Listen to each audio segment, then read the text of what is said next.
Like, what is it that Sharif Cooper hasn't done that I can say he should do to say he's done it all? He won that championship. That was it.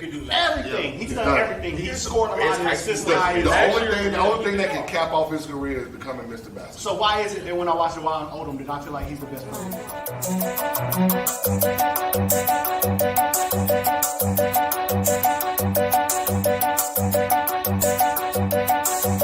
Every time I watch Juwan Odom play, I feel like I'm seeing something special. Like I'm seeing something that I'm not gonna maybe not see again.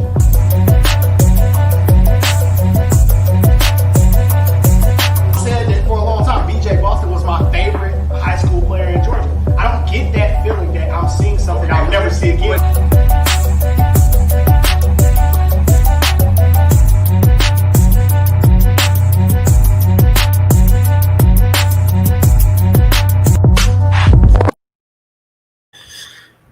It's the Love of the Game podcast. We in the building.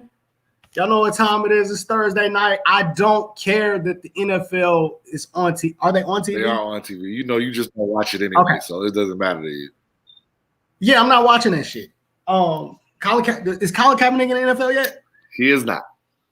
I'm not watching that shit. But we are here. It's Thursday night. This is appointment television. Put LeBron on your TV. Put us on your phone or laptop, and you already know you're gonna be completely entertained. That other three-letter league, we don't need that, bro. We don't even want to talk about that, dog. Some people have fantasy football leagues, man. You know, fantasy football teams. Listen, you're not gonna win the big money, dog. Like there go B Will. What's up, B? Chilling. What's good? Hey man, it's AAU weekend, dog. I'm excited. My boys is coming outside. I'm so pumped up. You gonna be in South Carolina? Yeah, man. My team's coming out, dog. Like I'm hyped. Oh yeah, I guess I got to come see that. I'm so excited, bro. We're gonna have two teams out there for this weekend, man. Like I can't even lie. Like I feel like a little kid on Christmas, man. Which I feel great.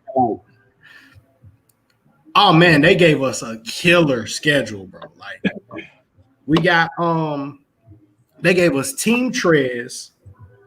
Who's that? Team Trez is Montrezl Harrell's team. Oh, where they from? North Carolina. So we got Team Trez, then we got Team Thrill. At Baltimore. Yeah. Oh my God, that's gonna be woo. Maybe I got y'all press break in. And we don't. I hope you got your press break in because they are going to press you. And that defense, that Baltimore defense, I'm trying to tell you. I already know, bro. But look, they didn't do us no favors the whole ride through. After that, we got the Canes. Then after the Canes, we got the Norcross Heat. Dang. We got, hey man. So which one of y'all think is which one is your W? Listen. Why you say he going to 0 for this weekend? We could. It's tough, yeah. It's tough. I mean, it's hard to win games, man. Hey, that dudes be tough. Hey, none of those teams can we circle. Now, yeah. And so win that game.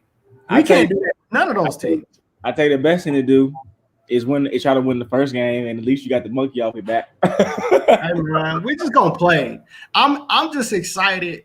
You know, a lot of people may not know. My team hasn't been out since COVID. This is our first time out.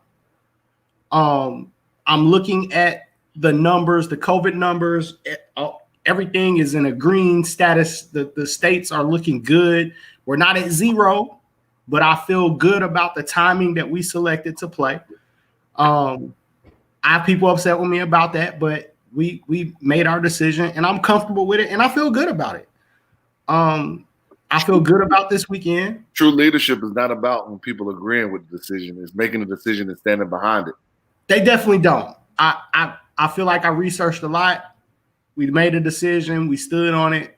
And I feel great about it. I feel great about this weekend. Next weekend is gonna be even more heat. Next weekend we got Bates Fundamentals. We got Houston Hoops. We going to Birmingham next weekend. So it's a city. Yep. Well, I don't know if it's that, but the same person who runs the Classic of Magic City is running this event, and it's loaded.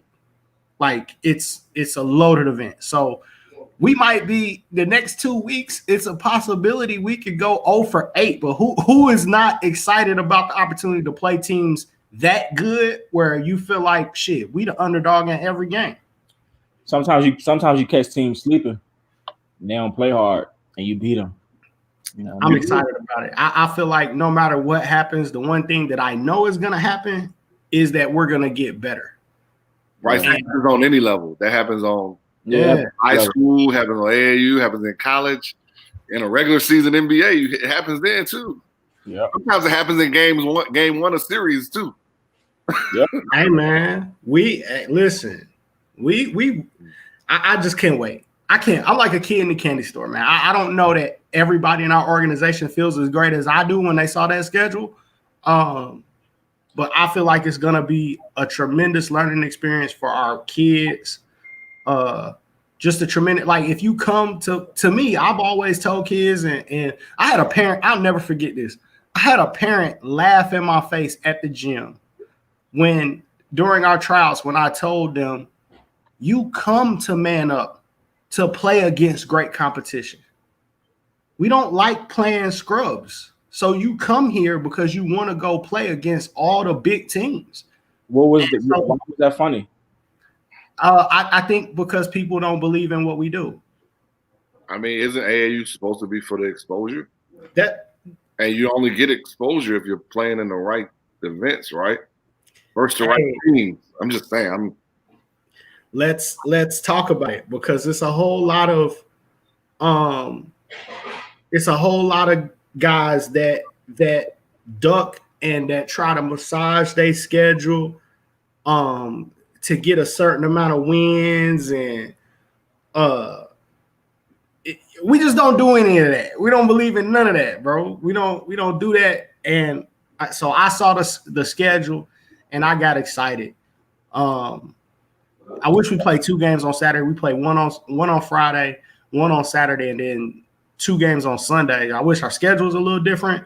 Yeah, both my teams playing at the exact same time. So both my teams are playing at the exact same time, Friday and Saturday. That kind of sucks. What location are you guys playing at? You know? We're playing at the whatever the complex is. Oh, okay. I got you. We're playing at they didn't put us in the back gym. I'm happy about that. I mean, we may be in the back of that complex. I don't know. We're like court 7. Don't matter. You gotta do what you gotta do. Take care of business. Do what we gotta do, man. I'm just happy, man. Our boys. No matter what court you're on. Yeah, it don't matter. Not on the radar usually doesn't matter. Some other places it might matter. They may not tweet on you or you may win the whole event and they still may not tweet on you. I knew it was coming. Hey, I'm done. Listen, I just watch we're in a COVID world where that stuff matters. That's all. That's the only reason why I say it.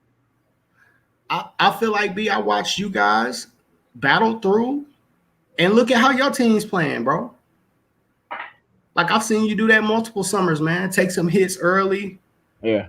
Get guys through it. Guys get better. Understand how to play the game. So, man, we'll probably play the next 3 or 4 weekends leading into the high school season. And we found great events to be a part of. We're going to travel a little bit. So we'll do Birmingham, man. We'll do a Big Shots event that's got some good teams scheduled, man. I'm just happy to be back in the gym, man. I'm thrilled, bro. I can't wait. Who coaches your team? You. That's the interesting thing. So this weekend, our head coach is the assistant varsity coach at Hillgrove, Brandon Waters. Brandon, unfortunately, newly married. Hi, Mrs. Waters. We love you. That's our first lady. Brandon can't make it this weekend, so I will be coaching. And Abdul Fox, who was on our show that works at Redline Fitness, Abdul's gonna be coaching with me. You're making your debut at On the Radar with that schedule? Are you sure you ready for that smoke? You sure you want to do like a warm up, like YBOA? No, okay. Hey, listen, I've been around this thing long enough that I done caught my fair share of 20 and 30 balls, but I done handed out my fair share of 20 and 30 balls too. So I'm gonna be at that team thrill game. Because when they throw that full court press on you, Bryce, I'll be waiting for the updates, Bryce. Listen, don't make that the game that you run. The thing about 17U is they don't really press too much, right? Not often, right. But your age group, they're gonna be getting up and down. They're gonna be pressing, trying to get them turnovers, clapping in your face. Yeah, straight Baltimore style. It's coming. Yeah, I'm gonna be there on the baseline. Hey man, you see the smile? Yeah. Listen, hey man, we won 2 games by I think first game by 21 and the second game by like 35 last week. I was not smiling like this. So those things don't keeping on that because you tweeted about that. What were you expecting your team to do better? It wasn't. So I understand that as a player, it's only so much, and I told my guys after the game, it's only so much yelling at you that I can do. When you look across and you look at the other team and you know that you can basically do whatever you want, that whatever mistake you make, that they aren't good enough to make you pay for it. Dre, you top 10. It's on me. Don't say that, man. Don't say that. Don't say that. If Dre go 3-1 this weekend, 4-0, he top 10. I ain't. He at least 9. He at least 10. I don't expect that we will, but I'm gonna be happy about it. You don't know. You might. I don't know. But I just think that for our team to go 3-1 or 4-0 against teams that have been playing all summer, that's a lot to ask. That's a lot.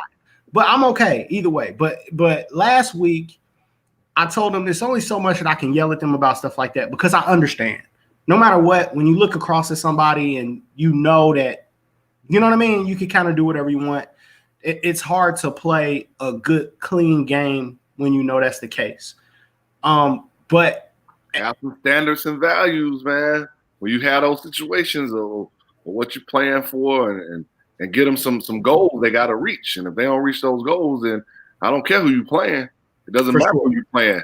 You plan to be better every time you step on the court. Dre, in the back of your mind, I know you're going to want to say, I don't want to go zone. I don't want to go zone. But I'm going to be the first to tell you. Oh, we're going zone. I go zone.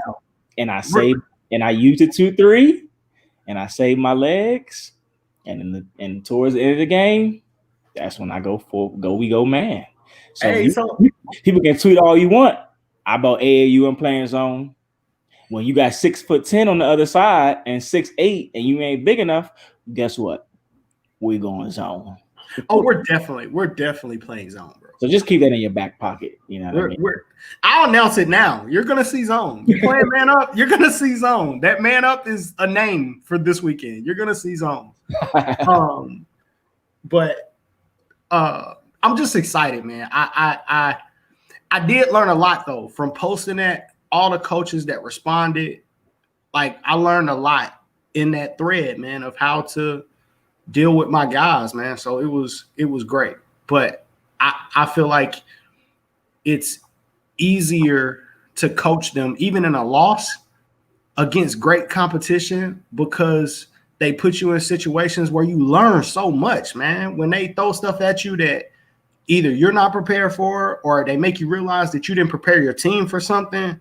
Like, I can't wait to watch the film after the game and start breaking it down and getting with my guys. And I think you'll be able to learn more after these 4 games, or how many we're going to play 4 or 5 games this weekend about the kids you have. And 100%. That's, you know, not even necessarily like how good their skill set is, but how they compete and how hard they work. You'll be able to see probably by Saturday night. I think so. I think those first 2 games, especially against the teams that we play, we're going to see a lot. And I've been trying to remind my guys that we've had these new kids walk in the gym, and we've had some talented kids, or at least more talented than what we had last year. And I keep reminding guys that, they haven't been through those wars with us. So I know the kid that they're replacing was a little smaller or may not have as good a skill set, but that kid went to war with us last year. And we know that when the fire is on, I know he's going to make multiple efforts on defense. I know he's going to close out hard. They're going to swing. He's going to be in help. Then he's going to rotate again and close out again. Like, I know those kids would do that thing. And even though these kids are more talented, they haven't been in that fire yet with me, to where I know they're going to do that. So I'm just excited to see it. I'm excited to start teaching because I feel like this weekend gives us a really good opportunity to grow as a team, man. So I can't wait, bro. If y'all in South Carolina this week and y'all listening, man, the Wingate Hotel is where we at. And big dog, win or lose, come to that lobby at the Wingate Hotel, man. We're going to set it off. It's going to be a good time. You owe me some wings, bro. Say what? You owe me some wings. Bro, I got you. I ain't giving none to Lock, though. You don't need to get none of him. He eat wings every day anyway. That's his daily meal. We're gonna set it off in that lobby, man. It's gonna be a good time, man. That's the one thing I don't have to worry about. I've had teams where I did have to worry about this. My parents get along and my kids get along. So post game is always fun. Do you keep your kids away from the pool, Bryce?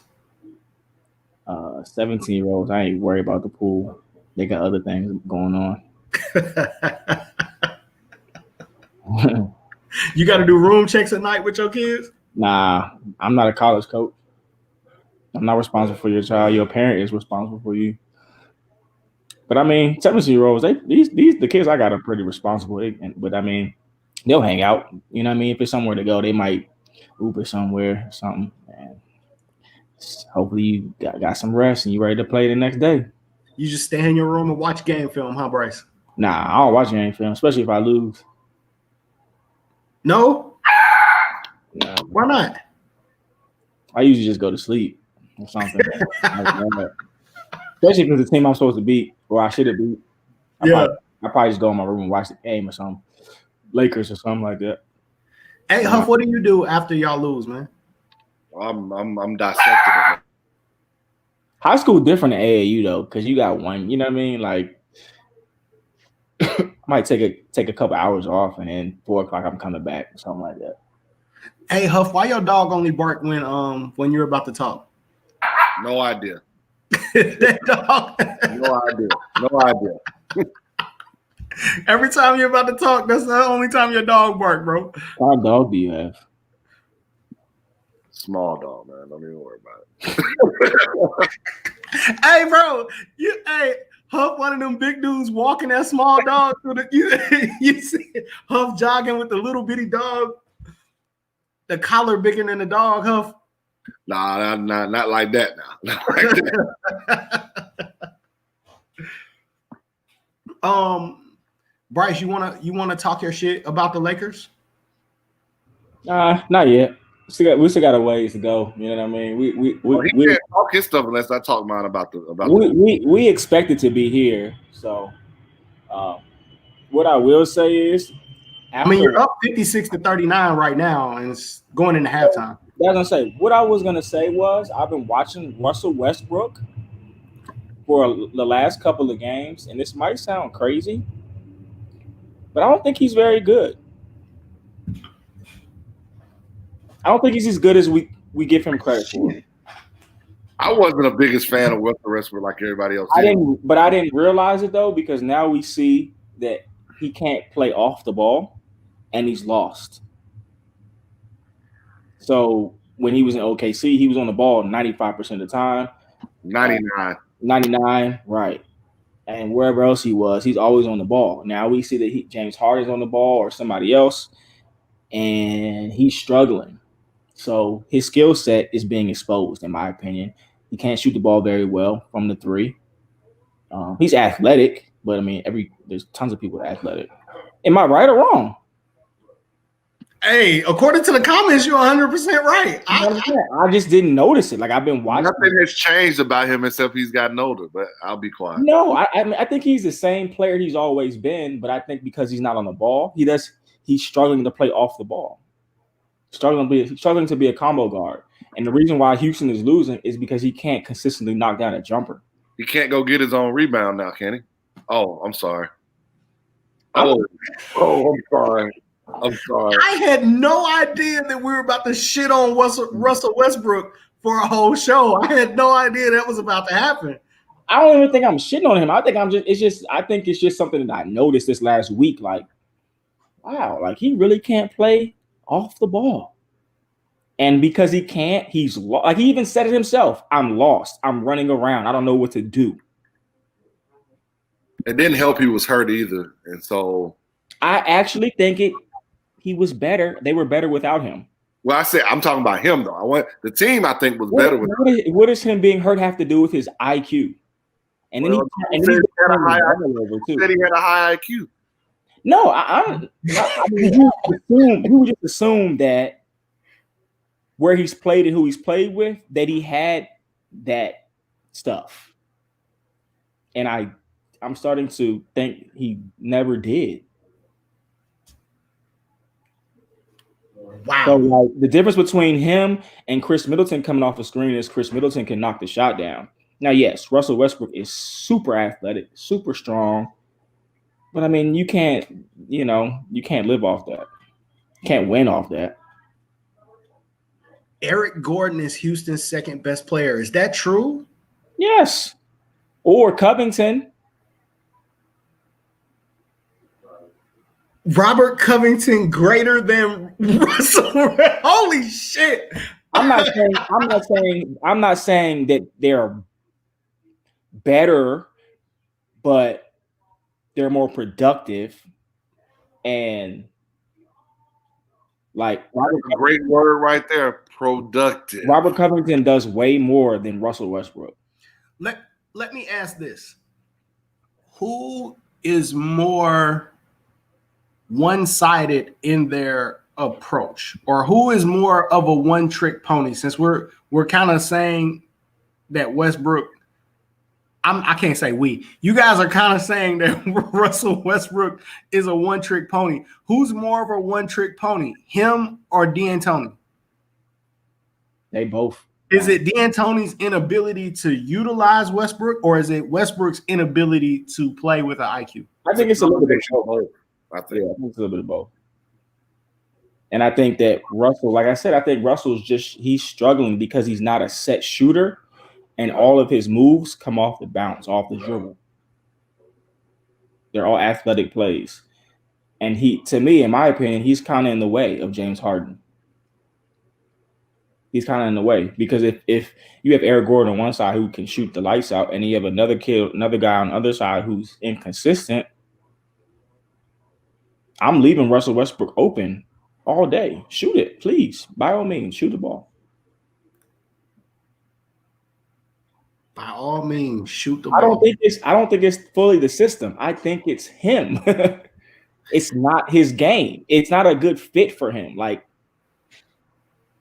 I will say, Bryce, I did tweet that you're a former MVP. Russ did win an MVP, right? I think so. Okay, see. Former MVP, and every time you shoot, the Lakers saying, "He with us, we out." That is let's run.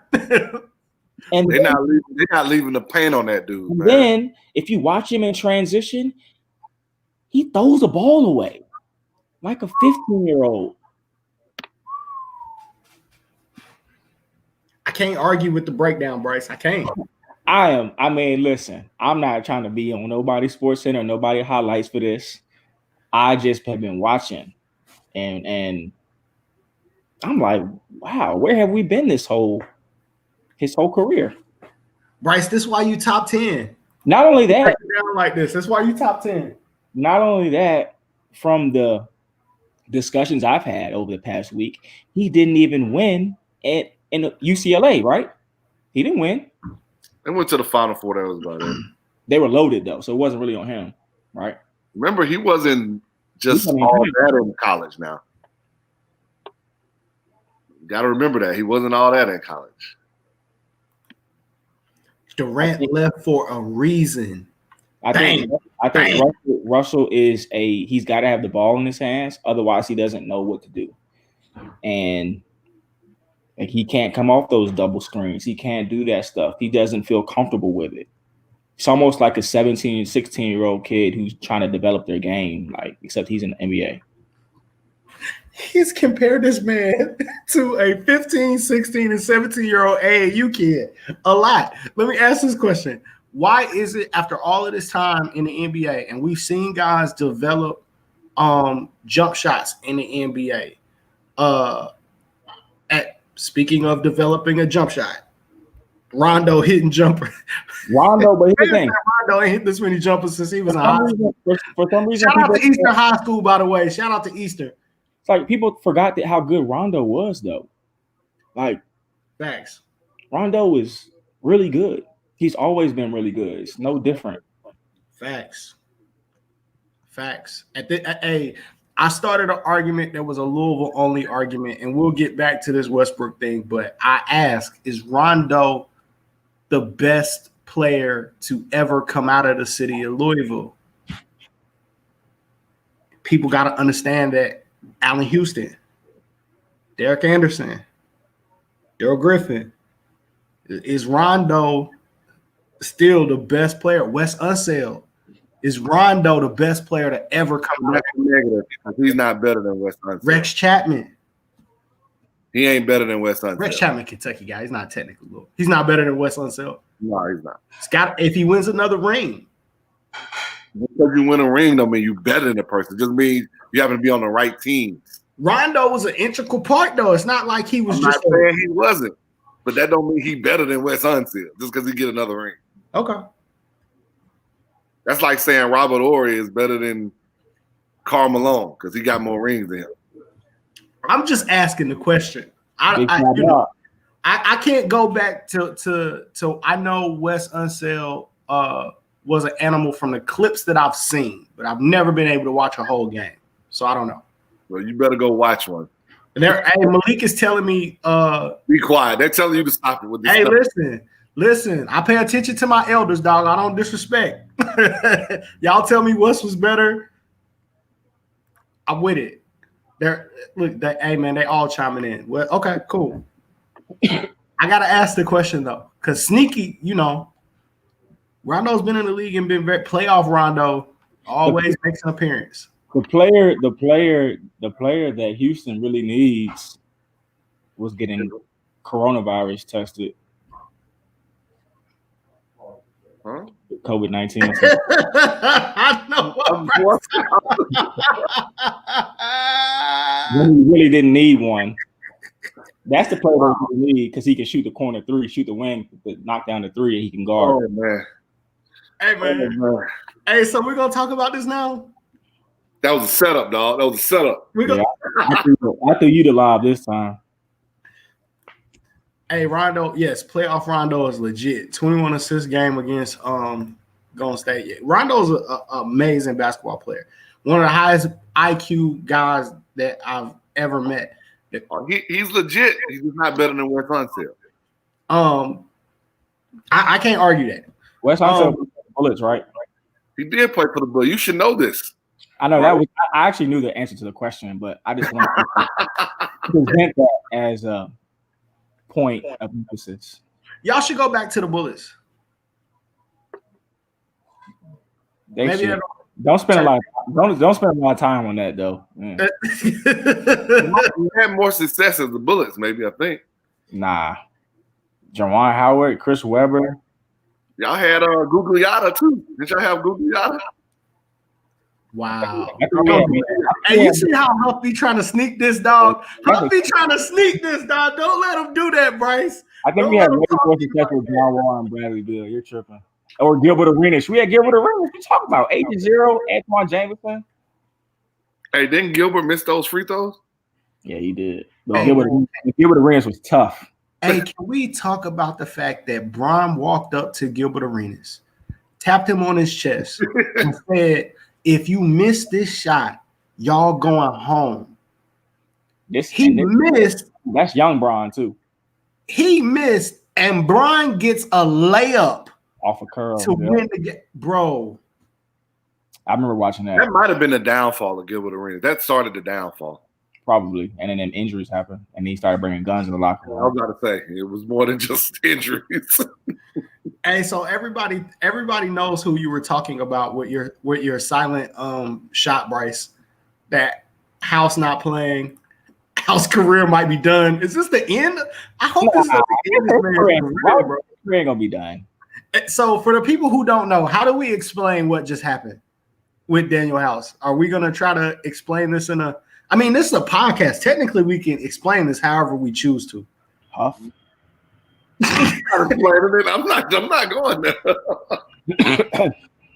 Okay, so look, he's the host. He's the host. B. We let him do it. Yeah. So basically, what happened is, Daniel House has been in quarantine. He is, from all that I've been able to gather from my rigorous investigative reporting that doesn't exist. He is a single young man that has been in quarantine. I don't know. Somebody said he wasn't single.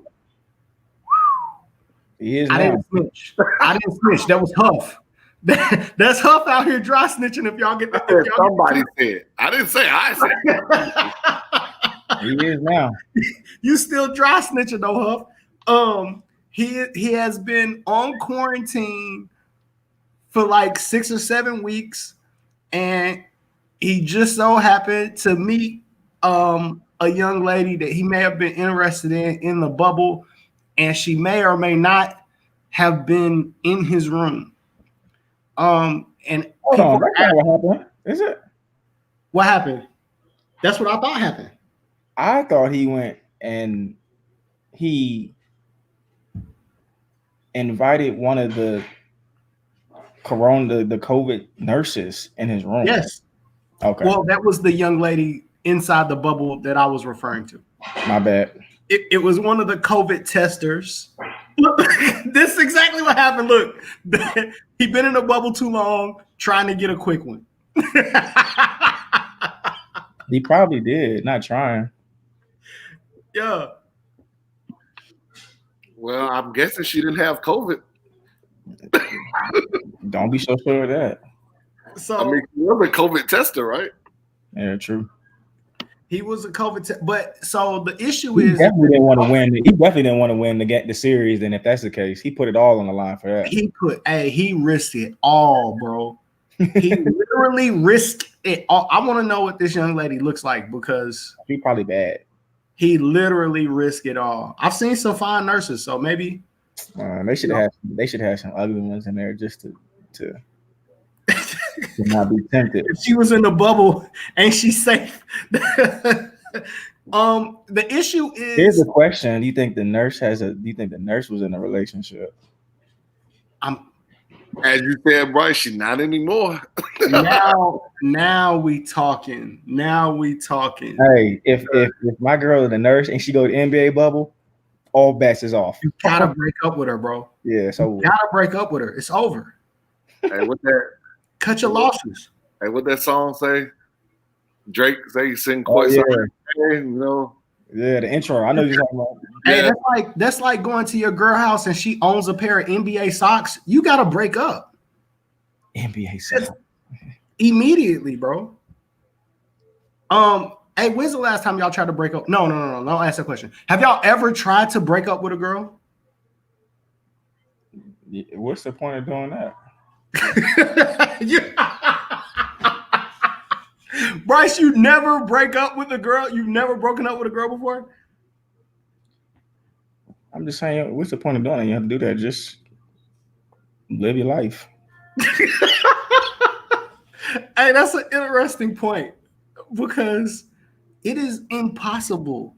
I think it is impossible to break up with a girl. You can't do it. She won't let you. Why not? She won't let you. I'm just asking. I'm just asking. You never broken up with a girl before? I just said I'm just asking. Don't try to set me up, brother. I want to know from the audience, bro. How? Oh, she got fired. Have y'all ever tried to break up with a girl before? How'd it go? You would be surprised. I think what Bryce says is typically what happens is you don't actually break up with her. You just go live your life because she's gonna ask you for an explanation. Then she's gonna say she wants to fix it. You're not breaking up. You just can't say that you want to leave. What you gonna say? I don't like you. You just got to do something bad enough for her to leave you. You can't break up. She's not gonna let you. We get into these, dog, and y'all want. I'm trying to get Bryce. Hey, Bryce, come on, bro. Where Locke at? Get Locke on the phone. Locke's gonna talk about it. Locke can't answer that question.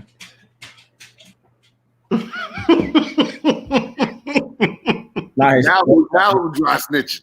That's not his area of expertise.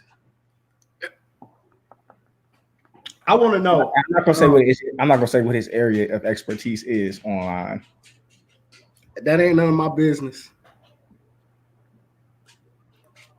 That's like your girl going to a male strip club. You gotta let her go. Hey, dog. Change your phone number, dog. She go to the bubble for any reason, dog. Change your phone number. You ain't getting her back. Trying to say she for the streets.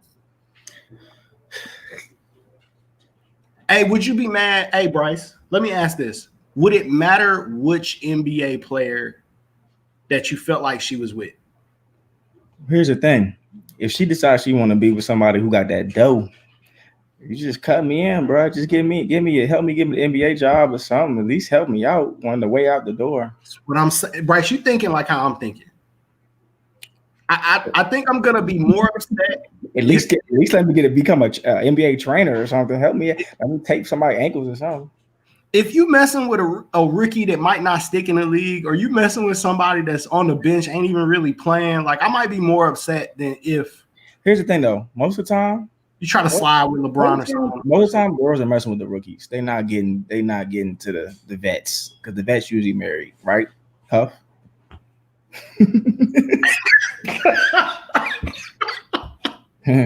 Somebody get 2 chips and break me off. That's what I'm saying, bro. Hook me up. Yeah. I ain't gonna be mad at you. Trying to open my gym. You know what I'm saying? Open my little training facility too. We all got aspirations. That's facts. I'm just kidding. I don't know. I don't think I'm mad, bro. If it's, Oh, so you're not mad? Oh, come on, man. I don't think I'm mad. All right. It depends on who it is. If it's JaVale McGee, I'm furious. You're still a man. I'm furious if it's JaVale McGee. No, you're furious if it's Marvin Williams. I'm upset. I don't know, though. What was his second contract? I don't know. But he did actually score 15,000 points in the NBA, I think. Sometimes you just got to understand. Hey, man, y'all better move on quick. The train is derailing. This is a great conversation, bro. We have to be here for the people, dog. I understand your pain. It's somebody right now. They chick sitting in the passenger seat of a Benz, and you ain't got no Benz. I understand, bro. It happens. It happens. It's life. I think Boston heard me. We're gonna talk about Boston. What do you want to talk about? I gotta leave. I said that they'll never matter, and they're trying desperately to matter. Series is tied 3-3. They got a chance. You do know how quick it was. I mean, just like that, they were gonna be 3-0, and now it's game 7. Things change in a heartbeat. One play can make or break a series now. Definitely. Celtics going home. I'm with you. Free Jaylen Brown, dog. Free JB. Eric Spoelstra Eric Spoelstra, top 3 NBA coach in the league as well. I've been told that. I told y'all they were gonna win anyway, but y'all kept like Facts. And I'm not sleep on the fact that JaVale McGee is out here doing work. I've heard stories. JaVale doing work. It's the reason why he still can't play. He out here doing work. He ain't in the gym. He doing work. Maybe that's what's wrong with Westbrook. Nah, Westbrook just had no IQ. Why can't he shoot, bro? Let's talk about this. Out of all the players that we know that have gone to the NBA and found a jump shot in the NBA, why do we think that Westbrook still struggles with his jump shot? Because his feet, when he come off the screen, his feet are this close. Hey man, you're not analyzing this man's game, Bryce. Nah, it's not hard to see. It's easy to see. When you realize somebody's not as good, you start watching him like, oh shoot, he shoots, he off balance. That's for starters. Nobody in the NBA has fixed that. No, because he's always been on the ball. Uncle Drew, you can fix. How are you fixing Westbrook's jump shot? Uncle Drew gonna take him out to the backyard behind the house, on the playground, on the half court. Get him right back there. Yeah. I saw some film of Uncle Drew doing some shooting drills that I've not seen. So I do have a question about one drill I saw him do. He said he started over. He started from scratch. Sheesh. He's an elite athlete. Once his athleticism leaves, he will get better. Okay. Any reason why LeBron is still touching the top of the square? Why at year 17? How? He different. No really real explanation for it. Yeah, he different. He's one of a kind. One of one. Like at some point, I don't feel like LeBron has been properly appreciated since he's been in the league, bro. At some point, we got to stop and smell the roses, don't we? Yeah. We should be watching LeBron anytime he's on TV just because. Same thing with Kobe, same thing with Mike. I mean, we're watching greatness, you know. Yeah. I just think, you know, as with anything, we're always trying to compare stuff. So yeah, that comparison does not understand what the greatness that we're witnessing when we watch this dude, you know. By the time LeBron is done, he's probably gonna be on top of every statistical category too, don't you think? Or close. I mean, the dude started playing in the NBA at 18, bro. Like, yeah. So he's got years ahead of everybody else. Yeah. Is he still he's a mutant? Don't lie. You might be right. You might be right. One of one. Is he still like? I felt like there were a couple of times throughout LeBron's career. Y'all remember when he lost all that weight and he tried to get skinny and he didn't have that same like explosion and stuff for a while. Is there any? Damn, you just see him make that pass up the court. I didn't see it. He's always been one of them. Just Kevin Love that 2-hand behind the head pass to Anthony Davis full court for an and one layup. You remember he did one even better when he was in Miami when he hit Dwayne Wade. Yeah. I remember a couple of times in his career where I felt like there were a couple of times where I felt like he, you know, okay, now we're starting to see him age. I don't feel like he's. And that's the thing. I don't think he's still so good. Bro. Yeah, I don't think he's lost a step. I think he's changing the way that he plays the game. And you can see sometimes he almost gives up. Like he knows when to use his energy and when to not use his energy. Like I'm gonna let you. That's a vet move. That's a vet move. That's all of it. And then even on offense, I think he knows when it's his time to like take over. I think he's just adapted to the game. I don't think he's lost a step. He just doesn't. He doesn't always give us what he gave us in like Cleveland or whatever. But I think he's the same player. Same exact player. We saying some of those dunks that we got in Cleveland are now layups. Yeah. Okay. Hey, Dave, you starting something? He'll still dunk on you though. You know what I mean? It just may not be every single time. I mean, Bron is a freak athlete. That's not nothing to. Yeah. Dave, they gonna come for you, dog. Who's gonna come from? That man is 6'8". He's built like a doggone defensive end. Like, come on, man. Ain't nobody. It ain't nothing. We ain't saying nothing. Facts. But you can see though, Houston is being exposed to the chemistry, and they might as well break up the roster. Houston was exposed the last series. They are what they are. Trash. Wow. How does Pat Riley continue to build teams? Because he has a culture.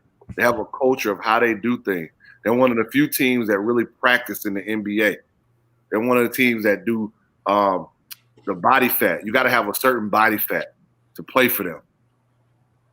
There's a reason why Dion Waiters can't make it for them no more. Being serious. They don't do a superstar mentality over there. Well, when they brought in my guy from Kentucky and then my guy from Michigan, Dion was out the door. It was a wrap. I mean, Tyler Hero was that deal. You got to also realize, like, you know, Dr. Robinson. If we're going back to LeBron, you know, Pat told LeBron, you can't have your boys around. You know, LeBron got his own guys being the security for the Lakers now. Facts. Can't be on the I ain't saying there's nothing against it.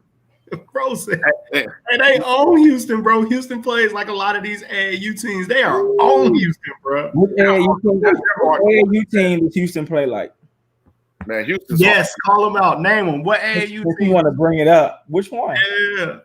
Hey, this is a good question. While we waiting on that comment, Russell should ask LeBron. Bron's jumper was super broke. Rush asked LeBron. I've heard stories about what LeBron did to fix his jump shot, and the stories that I heard was reps. So from what I heard, LeBron would not go shoot a commercial unless they had at least a half court where he could shoot. So no EA Sports, no, Sprite, all that they had to have a rim for him to shoot, and that he just wrecked it out. His free throw, I still don't really particularly like his free throws though. Not necessarily his shot with his free throw because it's the same shot, but his feet, I don't know. And he rocks backwards. It's like kind of weird. Yeah, he rocks backwards even when he shoots that jump shot. That's probably because he's too strong to stand up to shoot straight up like that's normal people. Hey, I'm gonna tell y'all, bro, I love this cup. Can I say that? Hold on, wait. Can y'all see this? Where do I put this? I love this cup. This is a Ember cup. They're not paying me for this. This is not a commercial, but hey, Ember, give me some money because I'm showing your product on my podcast. This cup keeps my coffee warm forever, bro. This is an Ember cup. It's a battery-powered cup. Like, this is the greatest shit in the world. So I'm sorry. I just had to take a break to that. Put your cup down. My bad. I love this shit. I can set the temperature to my coffee on my cup, bro. That's how you know you got big money, Bryce. With the Skins, right? I never even knew you could do anything like that. What the Skins gonna do, man? They're not even the Skins no more, Dr. Love. So they ain't gonna do nothing. Yeah, we're no longer the Skins. The Washington football team. You are now the worst named team in the worst league in the world. We'll probably win 4 games. If we win 7, that's good. Wait, don't y'all not winning 7. Yeah. Y'all got a new quarterback or something, right? No. Yeah. No. Yeah. He barely knew last year. But I mean, yeah, he didn't play the whole. He didn't play the whole season last year though. And they cut Adrian Peterson. So yeah. And then Geis has some issues. Who's another mutant? If we're talking about mutants, are y'all treating women well in the office now? Is that problem corrected? I don't know. They hired a brother, so maybe they trying to like they think that's gonna fix it up. See that's the shit that I hate about the NFL anyway, because y'all remember that all woman council that they hired to correct or handle those issues. I feel like that's gonna go the same way that now they want to kneel and support Black Lives Matter. Yeah, that shit's gonna last about a half a year, and then we're never gonna hear that shit again. The same way, I don't even know if we heard any woman on that board that they put together ever speak ever. Did we ever hear from them? Did they do anything? Did they put in any new rules? Nothing. Oh, okay, cool. We just gonna continue. The Giants actually made it sound good though, like the New York City Giants. That sounds good, cool, or how whatever they say. The team from Washington doesn't sound good. Turn it into a DC. But I will say that the helmets don't look bad though, with the numbers on the side. But you know, of course they kept Alex Smith. You know, they got to keep Alex Smith. You guys don't want to win games. No, we ain't never winning games, bro. You can go ahead and cancel that. Hey, so State Farm Arena is gonna get possibly turned into a bubble to play college games. Hopefully, I got courtside tickets for that. How do you turn State Farm Arena into a bubble? I think I don't understand you can turn anything into a bubble, can't you? But how can you for multiple days?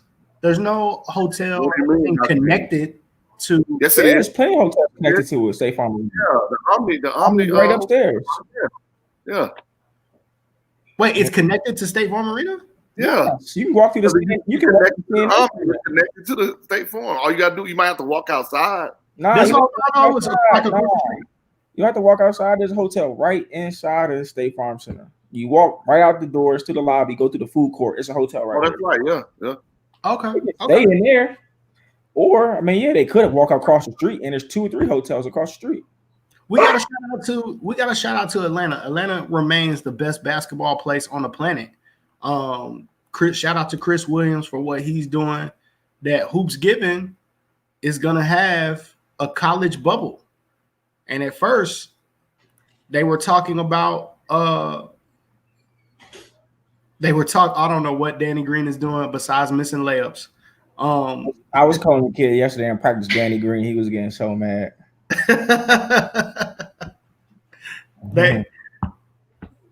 They were talking about Hoops Given being only a couple of games, college games at first, which was huge to bring Kentucky and Auburn and all that to the city for Hoops Given.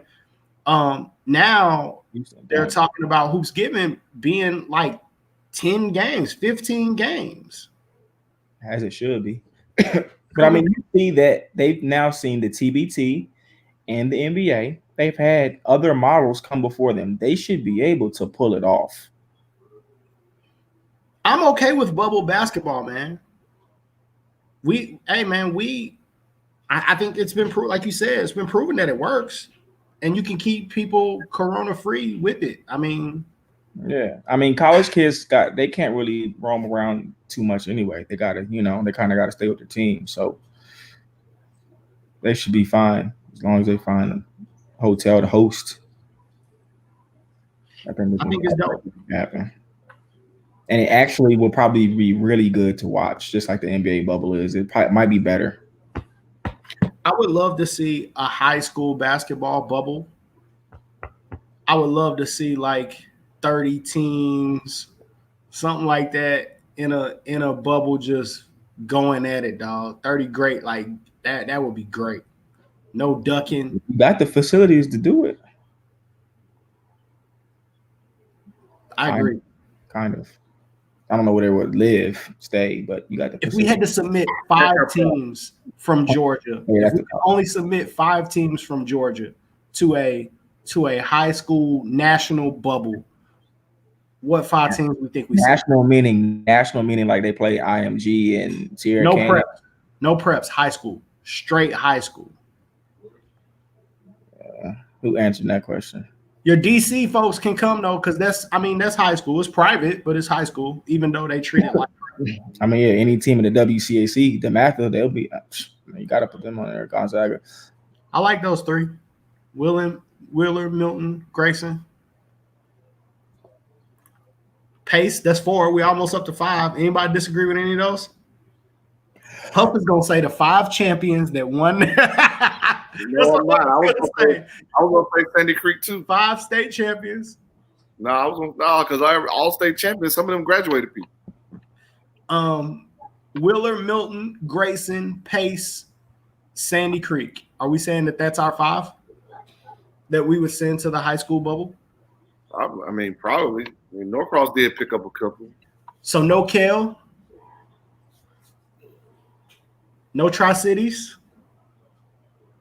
I think if you're doing a bubble for the 5 best, we got to pick the 5 overall best teams, not based off of star power. You know what I mean? So if like Kel has, you know what I mean? Could Tri-Cities beat Wheeler this year, this coming season? Nah, bro.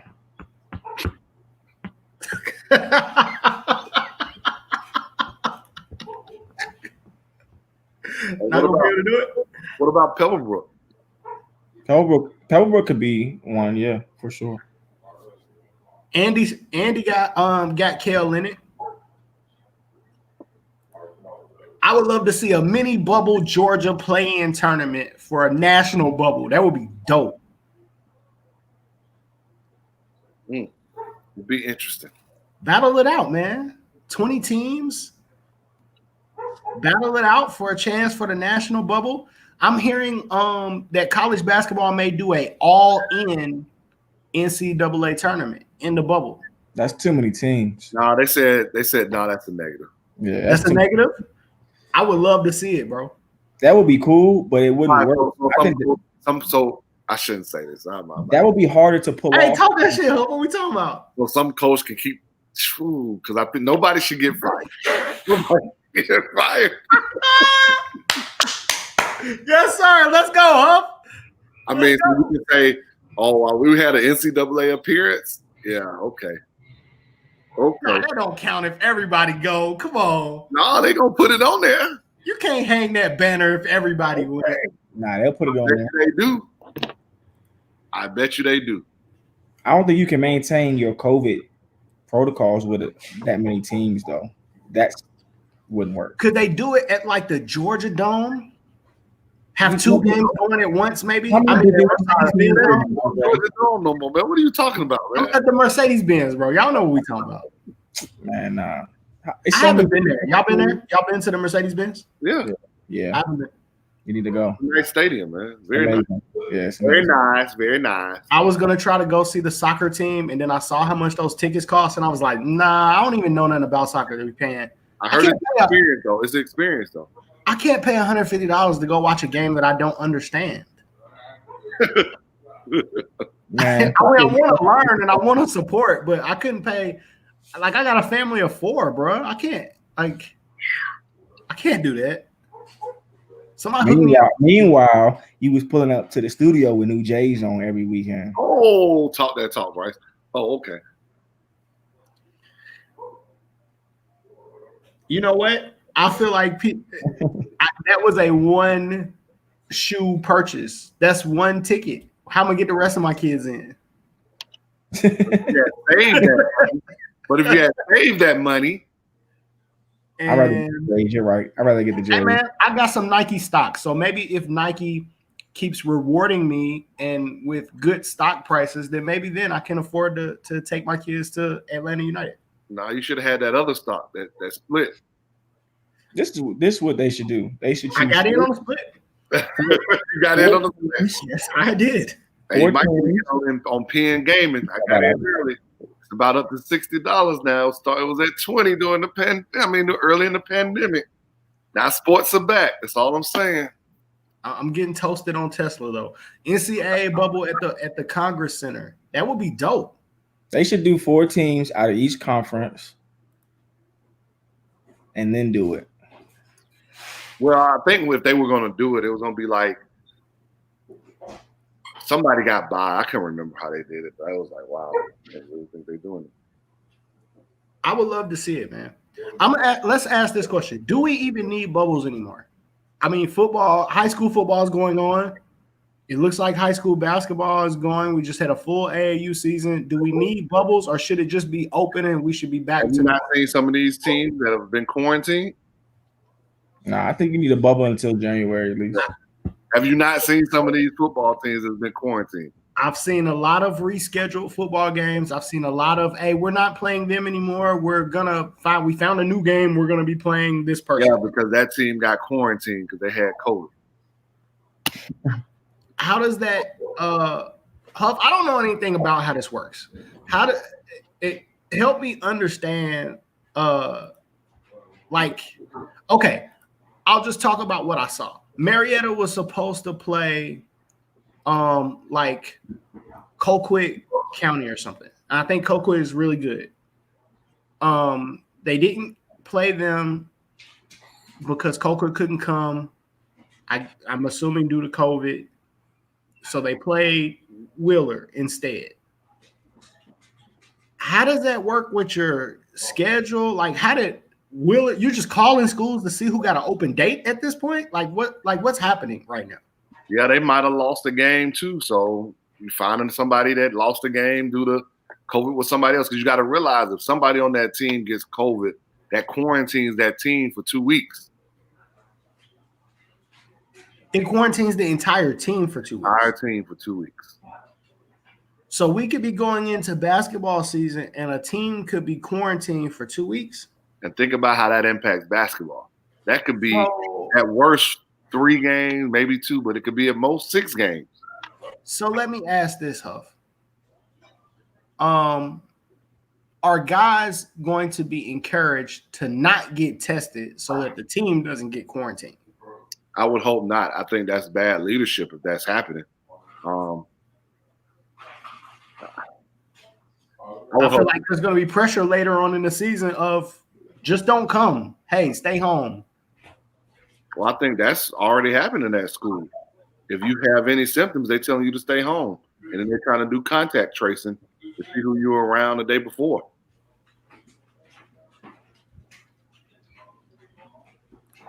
I heard that talking about vaccine by November. No disrespect, Andy, but I ain't part of the Tuskegee experiment, bro. I'm not part of the Tuskegee experiment. Do you feel like we make it through a basketball? Let me rephrase that. How does basketball work, Huff? If you have games scheduled and you have to reschedule a game because the team got quarantined, how does that work for basketball? Like, what do you do? I mean, maybe there's going to be a week where you're playing on Tuesday, Wednesday, Friday, Saturday. Especially if it's region games. I mean, you got to get those games in. So it's literally just putting it in a group chat. Hey, man, I just lost the game. Somebody help me out. And trying to find a team. Yeah, or you saw it earlier and you realize, oh, man, they were looking for a game because such and such, you know. I mean, if you go on Twitter right now and do enough research, you'll find in the last, what time is it right now? 9:05, probably in the last 2 hours, there probably been a couple of cancellations. And the game's going tomorrow. I mean, it's tough, man. I don't know what else you can do, but, like, you know, there was a team that was supposed to play one team, and 30 dudes on that team had to be quarantined, which is basically the whole team. You know, you got to realize it might not just be – it could come from the school, right? They could have been in class with somebody else, which could quarantine whoever was around that student in those classes. So let's say you're not a big school and you only got 50 players, but 25 of them got to be quarantined for 14 days. Who you going to go play with 25 players? Right. I mean, and then you got to think of it as another thing, Dre, is like the bus situation. Like, I know for us, and I can just keep it 100 for us, we're not going to put everybody on the bus, the same bus. Because if there's a breakout, I mean, and I don't want to say it like this, but I mean, trying to limit exposure. Yeah, there you go. I was trying to find the correct words. Trying to limit exposure. Okay. How I just feel like that's harder to do for basketball. Am I wrong?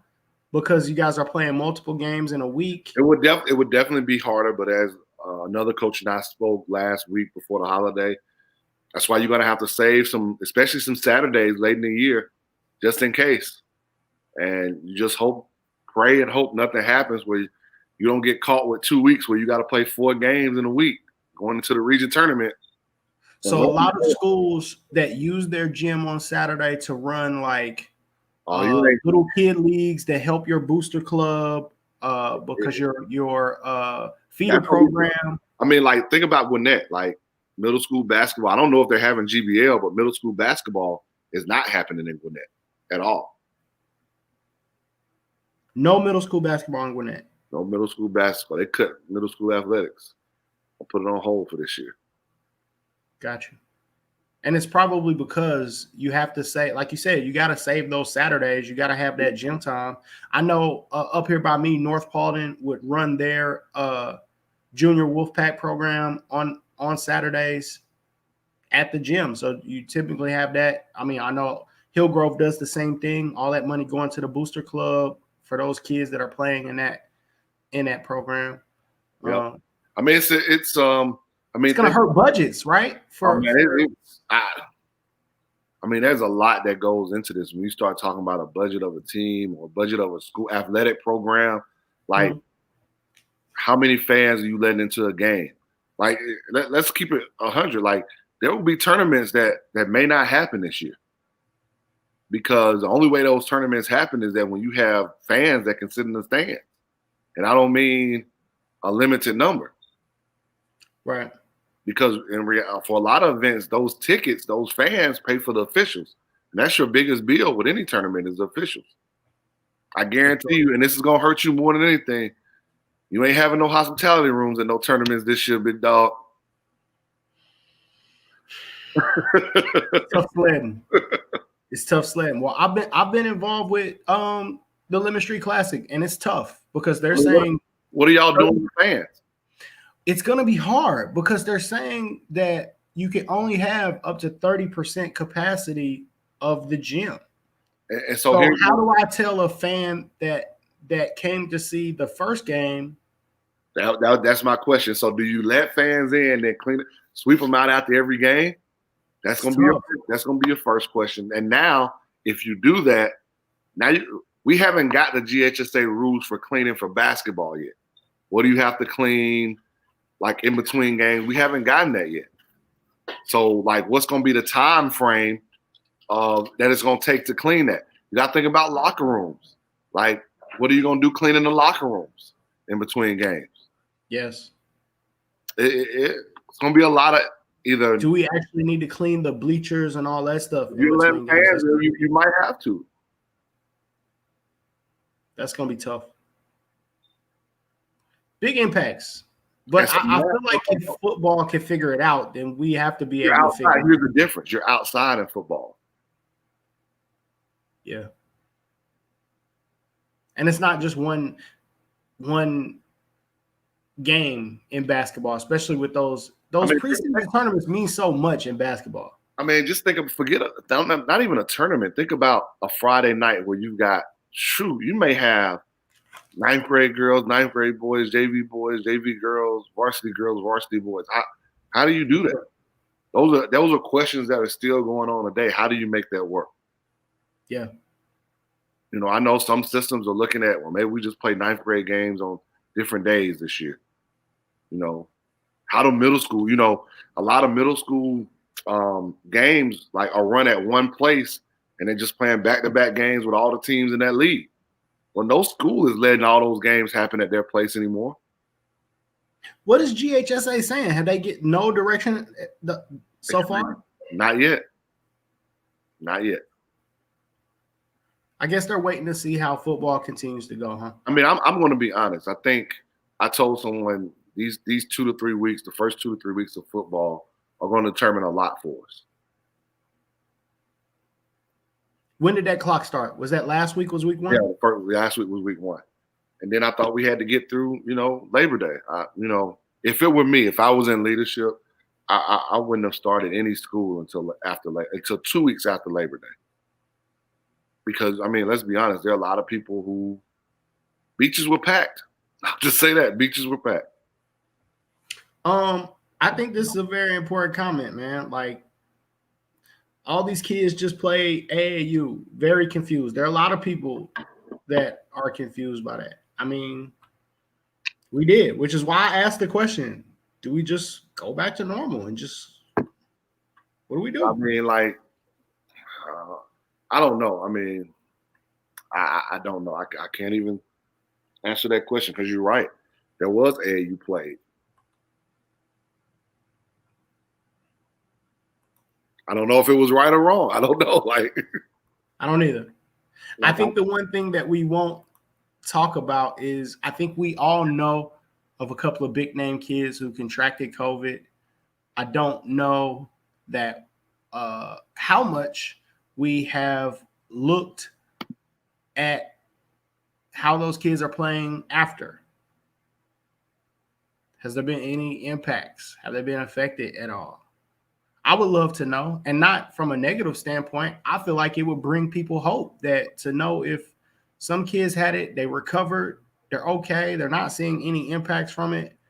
I mean, that's a good question. I mean, that brings up a great point. Like, that cleaning crew at Swanee wiped down the bleachers after every game. They did. That's at least you're gonna have to put a 2-hour window for every game in. I will say this though, to me, and we were critical, but Jerome came on here and talked about what he was going to try to do. And to this day, to me, Jerome's event from a protocol standpoint was probably the best I've seen. I mean, he had the protocol down pat, definitely. They did. I think that it's just I don't know, man. I think the difference that you're having now is that when you were playing, most of the AAU that went on this season, not now, was when everybody else was at home. They weren't in school. A lot of people weren't at work. So the exposure of the kids playing is definitely a lot higher, not because of them, but because who they could be around, who they could be exposed to themselves. That's true. I think that plays a big factor in it too. I mean, you're at a 7A school with over 3,000 kids. I don't know how many would be back. You know, like Gwinnett, I think is totally back pretty soon. Like no virtual pretty soon. So how does that impact you? You're in the hallways every day.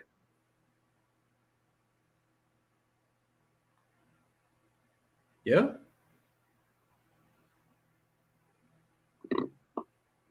Yeah, I didn't think about that. That's a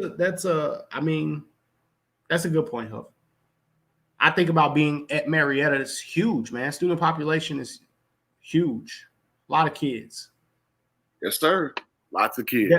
Not as contained as AAU. The AAU crowds were smaller this year too than what they normally would be. Nobody. I mean, obviously, you know, with what I do at Holy Innocents, like just the amount of been mixing. The amount of cleaning we had to do for a volleyball game, clean the floor, clean the nets, clean the scores table, clean the chair. Yeah, that's GHSA policy for volleyball. Wow. But obviously, you know, in volleyball, they can touch the net. Like they're always hitting over the net. They can possibly touch the net, but you got to clean it. And like if you've got to clean the floor in between every game, like really clean it like they want you to, you got to wait for that kind of to dry too. I mean,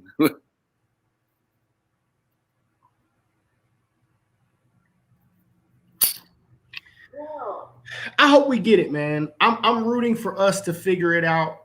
I feel like we're smart enough, able enough.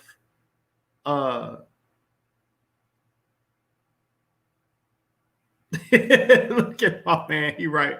Chicken Circuit didn't look like anything like what y'all saw as far as policies. I agree. The Chicken Circuit was probably. Let's see. I got a kid at Willard that hoops, and we definitely took how he moves socially seriously. Like, bro, you can't go nowhere except to play ball. Hey, man.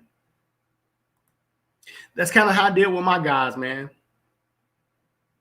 We try to hoop and stay in. I mean, just think about it. That's the toughest part of college sports right now. Like, it ain't about when you practicing and working out. It's about what happens in those times when you're not. And we all know it. When it wasn't COVID, when we were 18 to 22, we thought nothing could hurt us. Hey, we moving around, dog. We moving around. We get mixy with it. I hate that for the kids, though, man. But I'm encouraged watching AAU, watching kids play. I'm encouraged. I just hope, like, we can figure out a way to be smart about it. I feel like numbers are going down, man. Let's continue whatever I feel like we're doing. Let's continue to do. Continue to wear masks, social distance where we can, clean, wash your hands. Like, no way to be foolproof, I don't think. But let's do everything we can do, and let's hoop.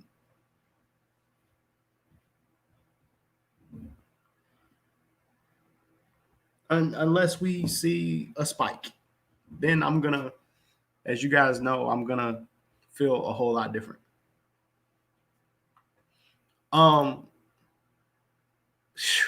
Not the Lakers is it's over, Houston. We got a problem, Houston. We got a problem, Houston. Hey, we don't even have to use Dwight Howard this series. Look at us. Hey, maybe Daniel House was just getting us ready because Houston really wanted out the bubble anyway. They do. He must be something weird, though. He was like, I'm gonna at least go ahead and get my fun and my swerve on. Hey, I want to talk about. We didn't get a chance. You got to put it on speaker. Phone ring. You got to put it on speaker, Bryce. Answer that, bro. You got to put it on speaker. Lock. Oh, you still on the show? Yeah. Yeah, where the fuck you at? Hey, what's going on? What's good? What up? What up, boy? Hey, why y'all doing my schedule like that, Lock? Some player transaction. So free agency moves. Last minute free agency moves for the weekend. Hey, Lock, why y'all did my schedule like that, dog? Y'all ain't show me no love. Y'all don't love me. You say that again? Why y'all did my schedule like that, man? Y'all don't care about me, dog? Hey, the dude that do schedule right here, his name Willie Evans. Throwing that man under the bus, Lock. Why Willie line me up? I don't know, man. It's our first time coming out, man. We had to see where y'all was at. Hey, I got another one. I got another one on the phone now. Another pickup. Don't worry. Stay tuned. Wow. Hey, Mondre. Yeah. Y'all better go undefeated talking like that. Huh? What'd he say? That's what he needs. Bryce. Yeah. Hey, we need to understand what Bryce roster gonna be. Bryce picked up Kai Simmons.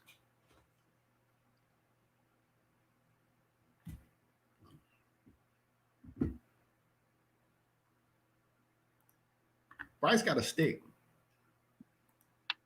Yeah, Bryce is good for those late season pickups. Hey, so Huff, when this is something that is new, AAU could still be being played in October. How do you feel?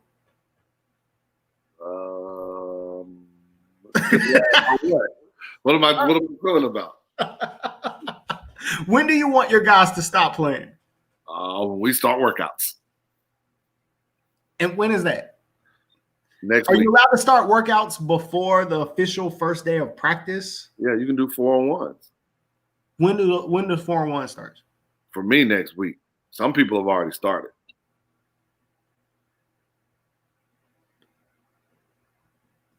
I'm not gonna say anything. 4-on-1s are allowed to start next week. Really? They've been allowed to. Whenever your school started, you can start 4-on-1. Okay. We just waited because, COVID and getting volleyball started and, trying to figure out gym space and all that, you know. Now, I think there are some schools, I think in DeKalb County, they aren't allowed to use their gyms.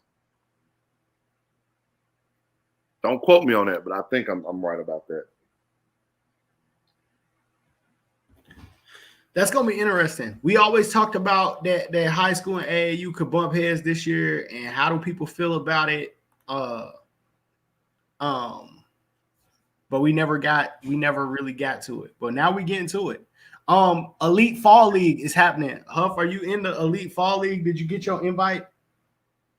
They disrespecting Huff? No, I was invited. I chose not to participate. I've only had my guys since February for 8 days. Like I said, okay.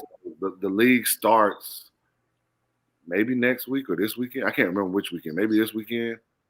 I haven't had my guys on the court to do anything, and for me, and I can't. There's not a knock against anybody else. I don't. As much as it can help exposure, it can hurt some of my kids' exposure too, because we haven't done anything. Like, so putting them out there and it's a shot clock and we trying to run plays and I'm not coaching, I don't think that was beneficial for my group. Now, for other people's group, it may have been. But for my group, it wasn't. I know it was a couple other teams that pulled out as well. And we think it's a great idea. I think what they're doing is great. I mean, there's some other fall leagues around. Do I want my kids to play? Did I want my kids to play? Yes, because we haven't done anything. But I don't want them to go out there unprepared either. You know, that stuff's being streamed. It's on Synergy. And, you know, a kid like Justin Wilson who plays for me, who needs that exposure. But all exposure is not good exposure either now. You go out there and it don't look very good, and you can be back at the drawing board. That's true. That's true. All right. Done with my free agent acquisitions. Go ahead and tell us go ahead and call out your roster, Bryce. All right, let me pull up my drafts. I keep everything in my drafts. You know what I'm saying? That's my little notebook on Twitter. It's pretty much the same roster though. Chase Ballard, AJ Burke, Isaac Phillips from Lanier, Shamir Wingfield, Bam from Westover, Makai Vassell from Lanier, 6'6", Umar Rashid, 6'6", from Creekview, Joseph Scott, 6'7", from Denmark, Kai Simmons, 6'8". That's a pickup. Yeah, pickup. Yeah. Kai Simmons, 6'8", from St. Francis. And then I got another one, JT Warren from TIFF, 6'7", and I ain't put out there yet. So we just, we're going to give it our best shot this last weekend and have fun. TIFF County kid, that Kai Simmons pickup is a good pickup. I mean, we playing Open Stars 3SSB. They huge. So, we got to bring some size in that thing. We got to be ready to bang. I'll probably go with like Chase at the 1. Probably go AJ, Jens, Makai, and then probably Kai or Joseph. And then bringing other kids off the bench. Bam, so on and so forth. So. I want to talk about your guards, Bryce. Like, I don't know if Chase and Bam have gotten enough love this summer. And you got two guards that really played really well, man. Well, I mean, I think Bam has improved a lot. And the thing about Bam is that a lot of people don't know is that he was doing 5 a.m. workouts and then doing an afternoon workout. So he was doing 5 a.m. workouts with Willie, and then he might have done something else in the afternoon every day. So Bam came up here and he went from basically, an unknown kid to now he's on everybody's board, top 50 or in that range, 50th range. And he's getting some calls. You know what I mean? He's getting some looks and things like that. So I think he's going to be all right. Chase has also done the same thing. Working out with he worked out with Swain, in the mornings and afternoons, whatever they did. And Chase, for a while, he didn't understand the level of 17U and how you have to play, and the level of guards that you're playing and how good they are.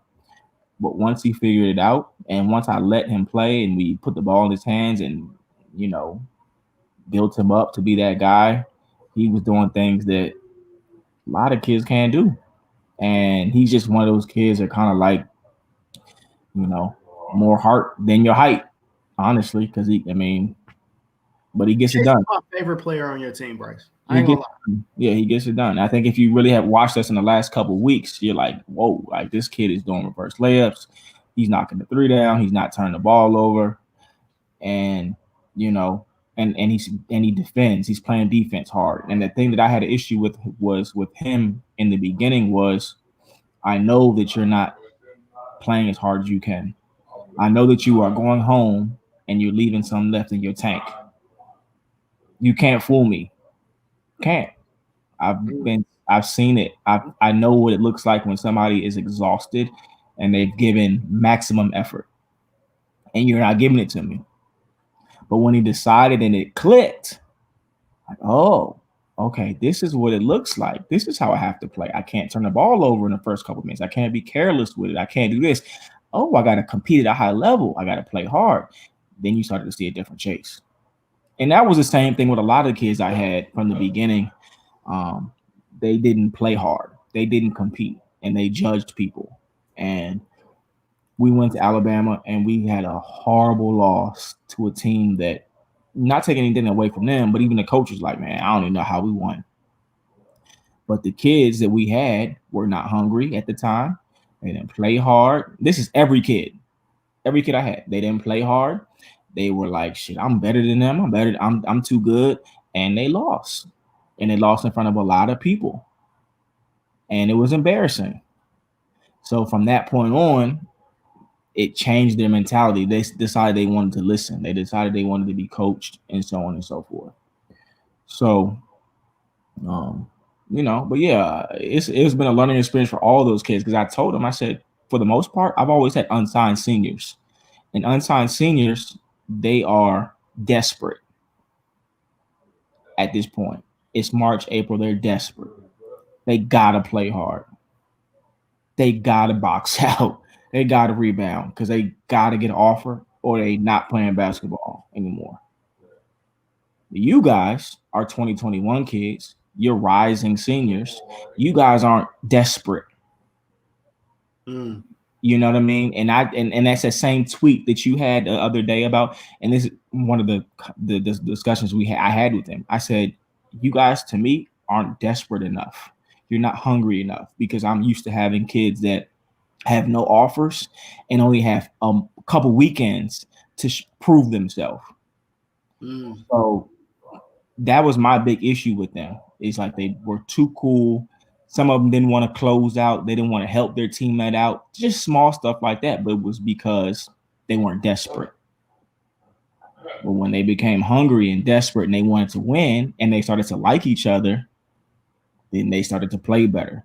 AJ started knocking down shots and Chase knocking down shots and Perry's going for 35 and so on and so forth. So it was a process of learning for them because they're younger than, like I said, than kids I usually have. And then I didn't get them in March. You know what I mean? So we trying to figure it out on the run what we have. I'm still, like, at this point, shocked by that. And I've had conversations with other people about some of your kids. I won't call anybody out specifically, but like I was having a conversation about one of your players and I'm like, how does he not completely buy into Bryce? Because a lot of these kids didn't, they don't know the history of what we've done the last 2 summers. And I'm not saying that to gloat or anything or to be, you know what I mean? I'm not saying it like that. Yeah, like, no, but facts is facts. Like, but they know, like, let's say you go to Duke and you're a freshman, you know what Duke had the last 5 years. They didn't know what we had last year. They weren't around. So they didn't know me. And for me, it was like, you know what? I'd rather take my jerseys back and we will sit out a week or two until you realize what we're gonna do. Like, this is how it's gonna work. They didn't get it. They just didn't understand. They didn't know who I was. And I think with older kids, they have to see it. So when Bam starts playing well and West Georgia calls, Bam's never gotten a call from a college coach before. Oh, shoot. Okay. Now I see what he means. Yeah. I see why he said I got to play hard. I see why he said I got to, at whatever it is. And that was the same thing for any of them. They're all coming from different places. They're all coming from different high schools. They just didn't know. They didn't know. And for me, it was frustrating at first because I'm just like, man, this is not what I'm used to. Like, I'm used to kids who are on their last and they, you know what I mean? Like, I would do anything to play in front of a college coach and get an offer. You know what I mean? I don't care if it's 2 games a day or 3. Whereas these kids I had at first would play one really good game, and then the next game they were like, shit, I don't care if we win or lose. So, you know, it's all of them. It wasn't one single one of them. Every last one of them had to figure it out, but they didn't figure it out until they realized, like, you know, what I was saying, what Locke was saying, or whoever was, like, they didn't know. They don't know. Yeah. They don't know. You know, they know what the popular programs do sometimes, the Nike ones and the Adidas, but they didn't really know.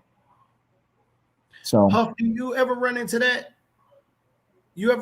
Huff? I mean, I know why kids don't listen to me. Shit, I ain't nobody. So I understand that. But, like, you're somebody else like Bryce who has a great basketball resume and has proven that they can get guys to the next level. Do you run into that more frequently than you think you should about guys not buying in? You'll be surprised, man. I mean, many times people think other people in their ear are, I don't want to say are telling him something better. But I think we do have to believe in and look at somebody's track record. You know, Bryce's track record is what it is. Like, you know what he does. So why are you fighting against that? Sometimes we've got to put our own ego aside and say, okay, it may not be what I want to hear. I'm not as good as I may think I am. But this coach, Bryce, myself, whoever it may be, is trying to get me to the level that I need to go to. And even if that level is not where I think I should be, it's going to help me produce and be productive at that level. I just think a lot of it goes back to that word pro. That word gets thrown around too many times. Uncle Drew, do you train kids who don't listen to you? I wonder, from a training perspective, do you have kids paying you that don't listen? And here's the thing, Mike. I'll be blown away by that. How people come to people and don't listen. I don't think it's even that they are not listening. I think it's that they've been set on certain ways for so long that this way is the way that I've been told for so long. I'm supposed to be ball dominant and dribble as many times as I want to and shoot the shot. And I want to know that's not right. That's not basketball. Habit breaking. Yes. And if I take you out for taking a bad shot and I told you take open shots, I'm okay with you shooting. You can shoot as much as you want as long as they're open, good shots. But if I put you back in the game and you take another shot that's not a good shot, that's not that they're not listening necessarily. They've been probably able to get away with it for years, and especially at 17U. The older kids, they're not sponges like middle school kids, where a middle school kid is going to listen to probably whatever we say for the most part. Or add to the fact, Bryce, they don't want to play defense.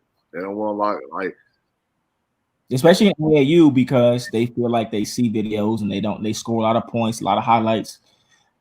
Nah, bro, you got to play defense out here, bro. And for independent teams, from my perspective, in my research, from what I've seen, the more that you win, the better off your kids are on an independent team.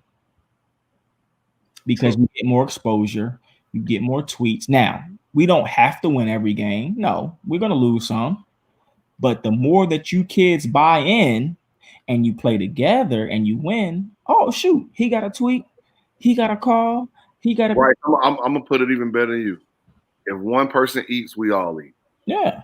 It's the same thing that goes back to what I told my dudes at St. Francis. And I'll take it even further. I told them they can go anywhere else and average 30 points a game. But will you be able to leave a legacy that your people can come back and say, we did this at this school. And then eventually it led to some individual accolades. Two of those guys had their jerseys hanging up in those rafters at St. Francis. Yep. But it requires work. It requires buy-in, belief into what we're doing. Yeah, I'm not going to put you in a bad position. That I'm going to tell you the right thing. There's going to be truth and trust in what I'm telling you. So I'm going to tell you the truth, and you got to trust what I'm telling you, even when you don't want to hear it. And let's also make it clear that too, that you don't have to average 27 points a game in AAU to get offered. You can. It's about your fit at the next level. Usually when college coaches call, they're looking for specific pieces. I might need a point guard. I might need a wing, whatever the case may be. You better speak on that some more. Everybody thinks, well, why aren't these schools on this kid? They may not need a point guard. I think in the real world, well, I'll say this, in the fake world of what you see online is, oh, this kid has 15 offers. So, that's how recruiting is. I think in the real world, that's not how it is. Tay Watson had 2, maybe 3 offers. And Tay Watson is probably one of the most athletic kids I've ever seen in my entire life. He had 2 or 3. 2, or we're talking about a 6'7" dude that will dunk on you. He will get 20 rebounds a game, a gorilla. High motor. Dennis Rodman. He had 2 Division I offers. So I think in the real world, you have to understand it's about they're calling to see about your fit and do you fit with them and that what they need. Now, you have your scenarios where you have your Chase Hunters and your Chumas and your Collins. Yes, they'll have 30 offers. But for the most part, a lot of kids you're not getting like it doesn't. And then you get some kids who have offers, but they want to have higher offers. Like, so I just think it's a misconception in how recruiting works. Big misconception. Yeah, and what it really looks like for parents, for kids, and I think it just what's a real offer? What's real interest? Yeah. So, I mean, like even with Terrell R. Like here's one for you, Bryce. Like you can't tell a high academic school where you don't have a GPA already. Can you tell them? Can they hold up and see? Can I get this GPA up? And they're gonna recruit me. You're not even really on their board yet, anyway. Nah, they moving on. So you think they're gonna wait on you to get it, and you weren't on their board? Come on, we got to keep it 100 sometime. We got to. Yeah, I just think, and the only kid that I've ever seen, and I may never have a kid like him ever again, was Terrell Ard. I mean, it may never happen again. You know what I mean? Like the kid just completely blew up, and he was hot. He was on fire. Maybe one of the hottest kids in the country. But Bryce, you're talking about him, but you need to make sure people understand that wasn't easy either. Now, nah, it wasn't easy. They were still calling late after he blew up. Well, is he really a 3? Is he really a 4? Can he really play? Why he didn't play that well in his high school? Right. Like, I mean, let's keep it real. Yeah. And one thing I will say too about Terrell is once y'all put him on that stage, he played good every game. He played solid. But look, he never had over a 20-point game. Never. The most Terrell had was probably 14 and 8. You know what I mean? And a couple dimes. Yeah. He wasn't scoring 20 a game. Yeah. You throw in JD, throwing CJ, you know what I mean? Everybody's scoring, DJ Patrick, everybody's scoring. But then when they're coming to see him, they're looking at him as a piece to their puzzle for the next level. For sure. So, you know, it's like I said, it's just a lot of misconceptions and about recruiting, around recruiting. And I mean, even Marcus Foster was like nice. He's going to be, and he might be a pro. He had 2 offers, I think, Army and Furman. We're talking about a 6'4" shooting guard that has NBA range and can get to the rack. And he had 2. So, and it's not to scare people or whatever. They need to hear it. I think you need to understand, just know what how tough it is, but it's possible. It can be done. You know what I mean? You just got to perform. And when you get 1 or 2, take it. Because in actuality, people, especially in a time like now, and realize that in actuality, most people are not getting 10 plus offers. Manny Harris got 10 plus. He was hot. Can you think of anybody else this summer that got as many offers as him? He was the Terrell Art of the summer. And he blew up. He blew up. But there's only one Manny Harris. Yeah. It's not a lot of them. It ain't like we can go down the line and say, oh, this kid got just as many offers as Manny or whatever the case may be. No, man. No. It's not a lot. Either way, even if you could name 1 or 2 more, there's not. The point is there's not a lot. It probably would have been had coaches been able to come out and see. Mm-hmm. But as you're relying on video and you're relying on tweets, that was the one. He was the one that blew up. For sure. Somebody else, but I mean, it didn't work out like that. But yeah, it's not a lot of kids that just get hot and just cook. They cooking and they getting all. It don't always work out like that. Very tough to do. That amazes me though. That helps me understand though too. But the thing is, it's very possible. It's very much likely. It's just the way that you thought that it was going to happen doesn't probably happen. Let me ask this question, Bryce. Was Terrell Art ranked? No. There's a lot of talks about rankings right now. I've never had a ranked kid on the Georgia Canes until now with Bam, if you want to call him ranked. Terrell Art was not ranked. So Terrell Art wasn't ranked. Oh yeah, Miles Kelly blew up. Yeah, he did. Yeah. Watson wasn't. No. Tate Watson wasn't ranked. Nah. JD wasn't ranked. Nah. DJ, wow. DJ Patrick, all these kids. You gotta think about it. If they were ranked, they probably would have been on the shoe team. Like these are kids that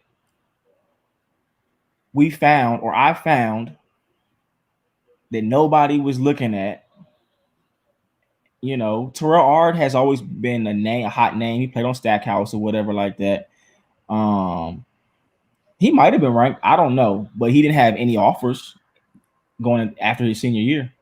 No star on the state. Terrell Art ended up he ended up with some stars, but he didn't have none when he started. He didn't have nothing. But guess what? He kept working and working and working. Facts. I've had a lot of conversations about rankings since that 2023 rankings came out. For me, I don't really even I don't care about rankings because I trust my eyes.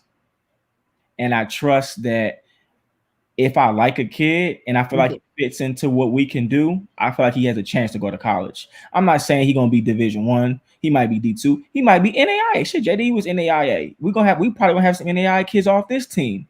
But if I see what I like and I see enough, you know, I trust so I don't need rankings. Like, yes, the kids are now getting ranked and I retweeted it and stuff like that.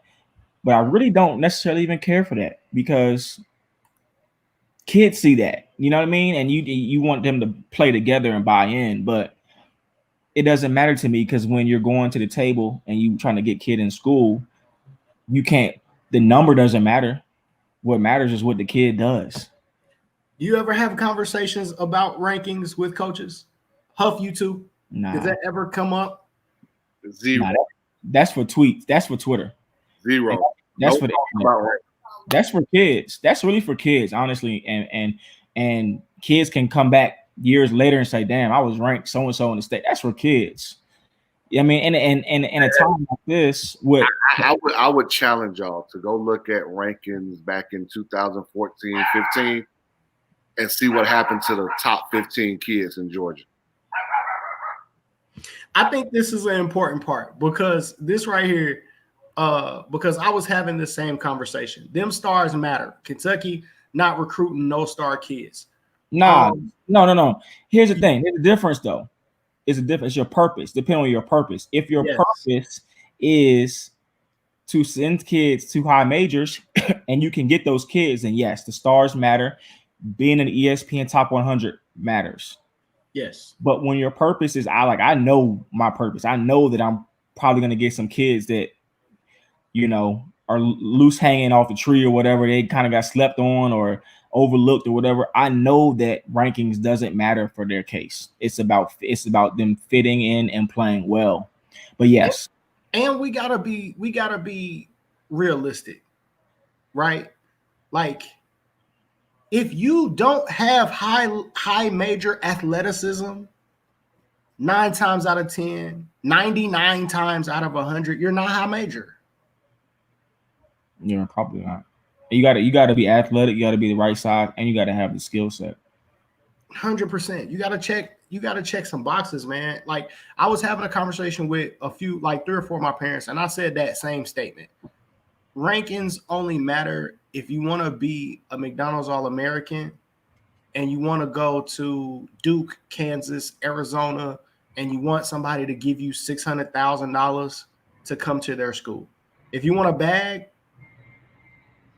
to go to school, then rankings matter. Outside of that, I've never seen it matter. It always helps. Of course, it helps if your name is on the list, but it's not the end of the world. Like, you can still go D1 without having your name on any list. Because when I go to verbal commits and see what a kid got, it ain't no numbers next to it. It's what offers he has and where he can go. 100%. So, and the roster that he can potentially play on and play for. I don't care about no numbers. Now, in the COVID world, it helps because coaches can see where they stand as far as the state. But in a normal world, I don't really care about that at all. Like, it doesn't matter to me because I know, like I said, I trust my eyes. And if I see something that I feel like can help us, and I think he's a college player, then chances are he probably is a college player at this point. I gotta ask you this, Bryce, because I've seen this and I keep saying this, but I don't know if I'm correct. I feel like I hear parents talk and we always say the right things. Like, man, I just want my kid to go to school. I just want him to be able to go to school free and hoop. I don't care where we go. I feel like all that goes out the window once they get that first offer. Then they start getting real picky. After that first offer comes, then the real intentions come out. I think it might take a couple for that to change. And, like, especially depending on who calls you. Mm-hmm. You know what I mean? Like, there's certain people that might call you that hold, that they've been in the basketball world for years, or might have played in the league or whatever they might be.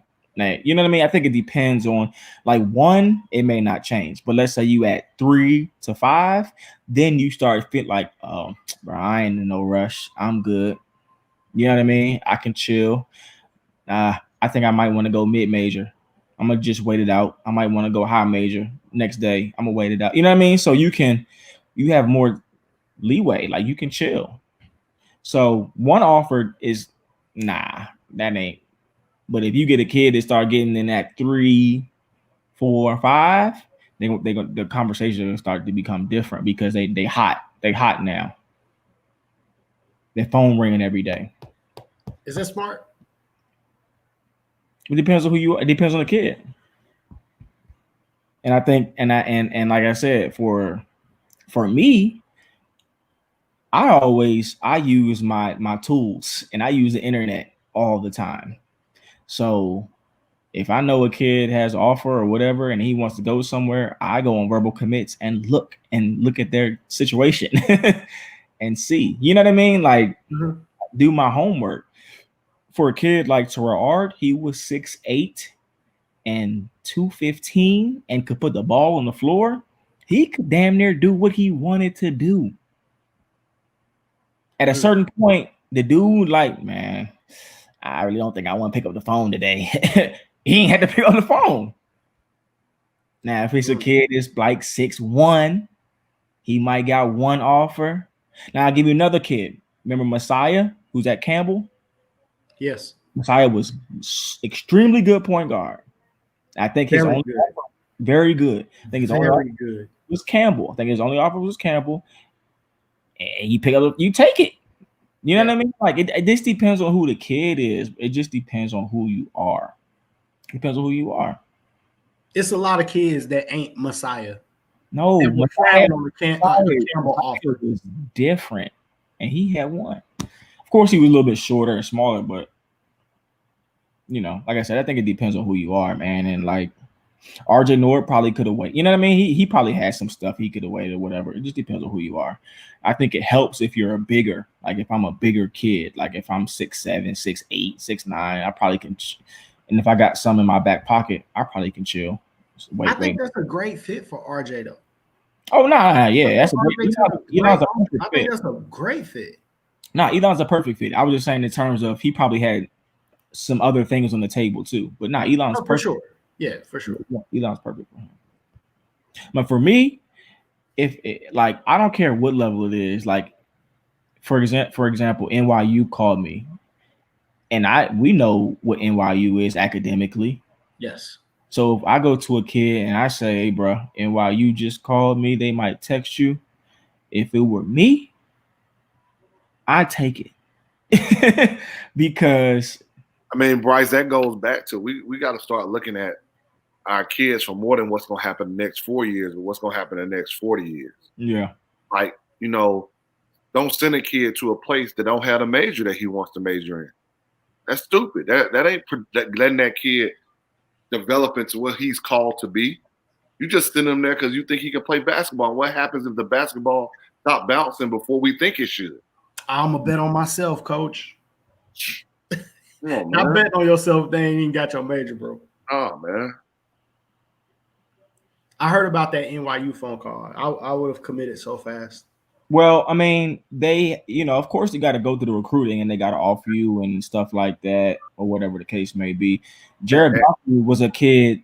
He was good. He was good and only had 3. But I remember Jared Goffrey. Jared Goffrey was came into the spring. Jared Goffrey was the Terrell Ard before Terrell Ard.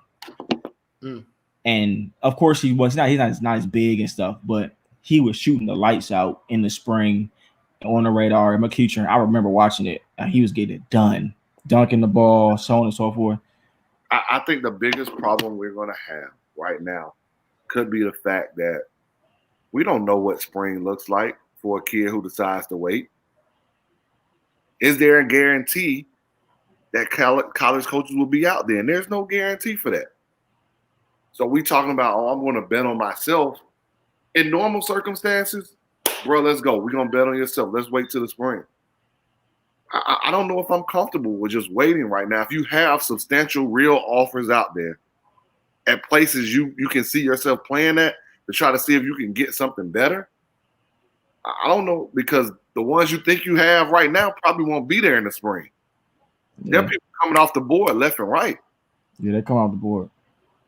Yeah. We're not in a normal situation where you can hold out.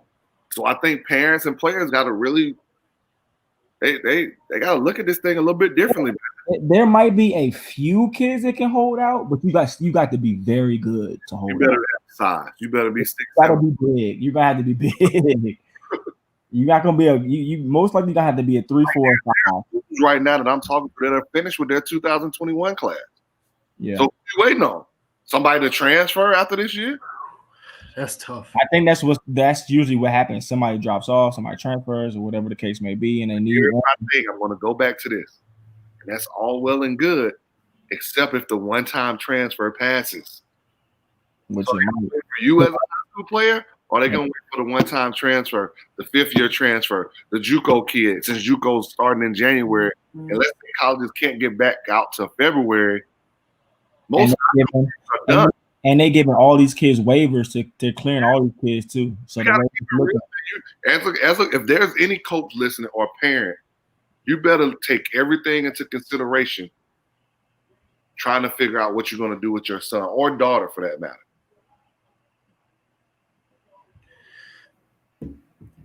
Are we considering too that I feel like there's an overwhelming number of kids that are going prep this year?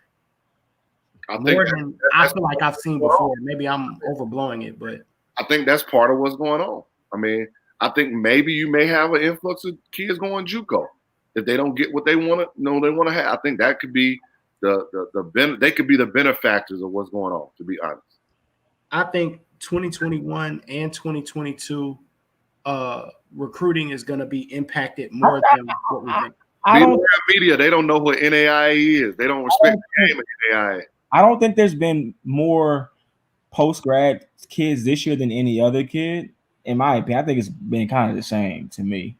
Because I think in the past, we've always seen kids go to Middle Georgia Prep. We've seen kids go to TSF. We've seen them still do it.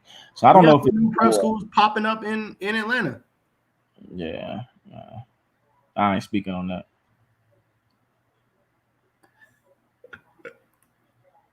Hey, that's not my dog, bro.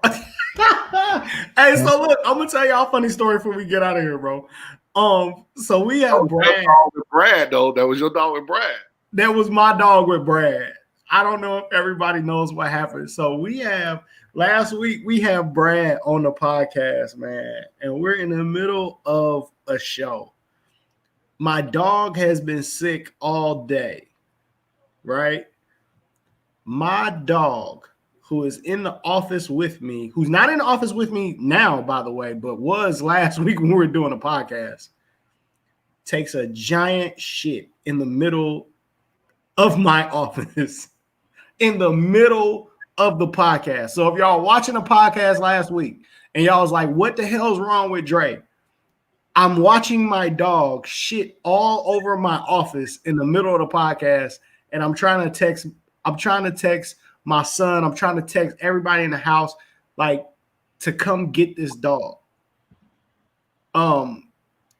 And carpet cleaning just isn't enough. Isn't what it used to be. I had to throw some stuff away. My wife had to come in and come get the dog. It was tough. Yeah. Brad laughed at me. He got a good kick out of that. Yeah, that's crazy. I think I missed that because I was on the road. So I just want to answer. I don't answer because I'm speaking from what I know. But Tori has a question about: would y'all recommend a player take the ACT, SAT, considering many schools are waiving them? What I will say is, from my experience in the last week or two, although the NCAA is waiving them, some schools are still requiring them the SAT, ACT to get into school. So you still need so you're probably your best bet is to probably still take the test. So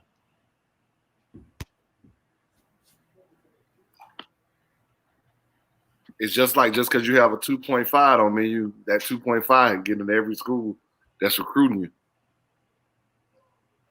Yep. So I had a kid that has an interest from a school, and the kid says, "Well, I thought I ain't need it." You know how kids talk. I thought I ain't need the SAT because it got waived. And I said, yes, it did get waived. However, the school still is requiring you to have scores to get in. Being around media, most NAIAs for 21s, I don't know how many high school 21s they're looking at right now. I hope we to address both questions, I hope we do away with the testing. I do hope the ACT and SAT do away with testing. I think smart schools, Harvard, MIT, Yale, those schools, Princeton, those schools have done studies that show that measurably, like those tests do not indicate success at the college level. They don't indicate competency. So if they don't indicate competency and they don't indicate success at the college level, why do we use them? So I really wish that everybody would get rid of them. They use it as a way to get rid of the minorities. Hey, B, before we get off, you've got to follow Morehouse basketball alumni.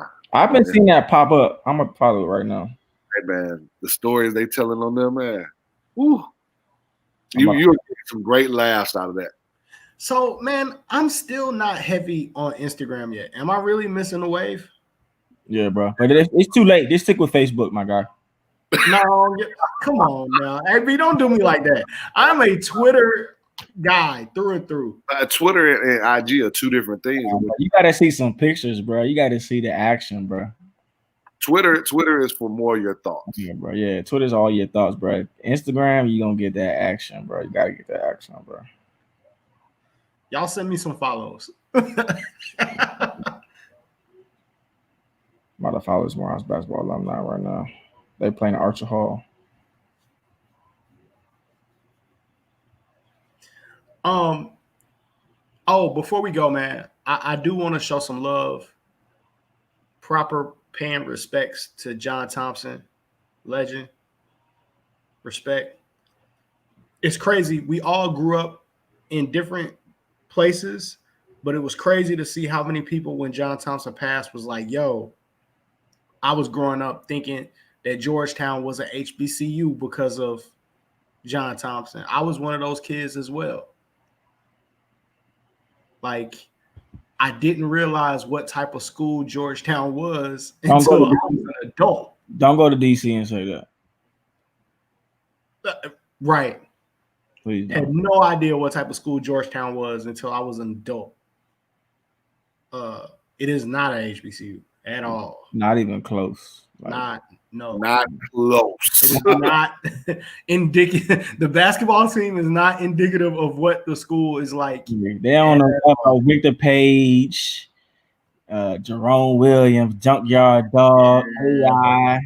You know what's so funny about John Thompson as we're closing the show and talking about him is that a lot of times when we think about him being a big man coach. You know, if I'm gonna have a big man, I want to send him to Georgetown. Yeah. Alonzo Mourning, Dikembe Mutombo, you know, even Othello Harrington, you know, Jerome Williams was kind of big. But in reality, like, he was able to produce players, period. Yes. AI, Victor Page, like you were talking about. Othello Harrington. Like, come on, man. Like, and they all loved him. Yes. They all loved him. Do you guys ever think about what your legacy is going to be? Bryce, you still pretty young, bro. Do you think about that, like legacy? What your impact is? Oh yeah, I think about it sometimes now because of a lot of the things we've seen in this year. Yeah, you know, not to think about things like in a negative way, but yeah, I think about it sometimes, and sometimes I think about, man, I will be okay. Like, you know how you be like, okay with something, like I will be okay if I just chill, like if I just, and I'm not saying I'm not, let's not get it confused. I'm still coaching, still involved.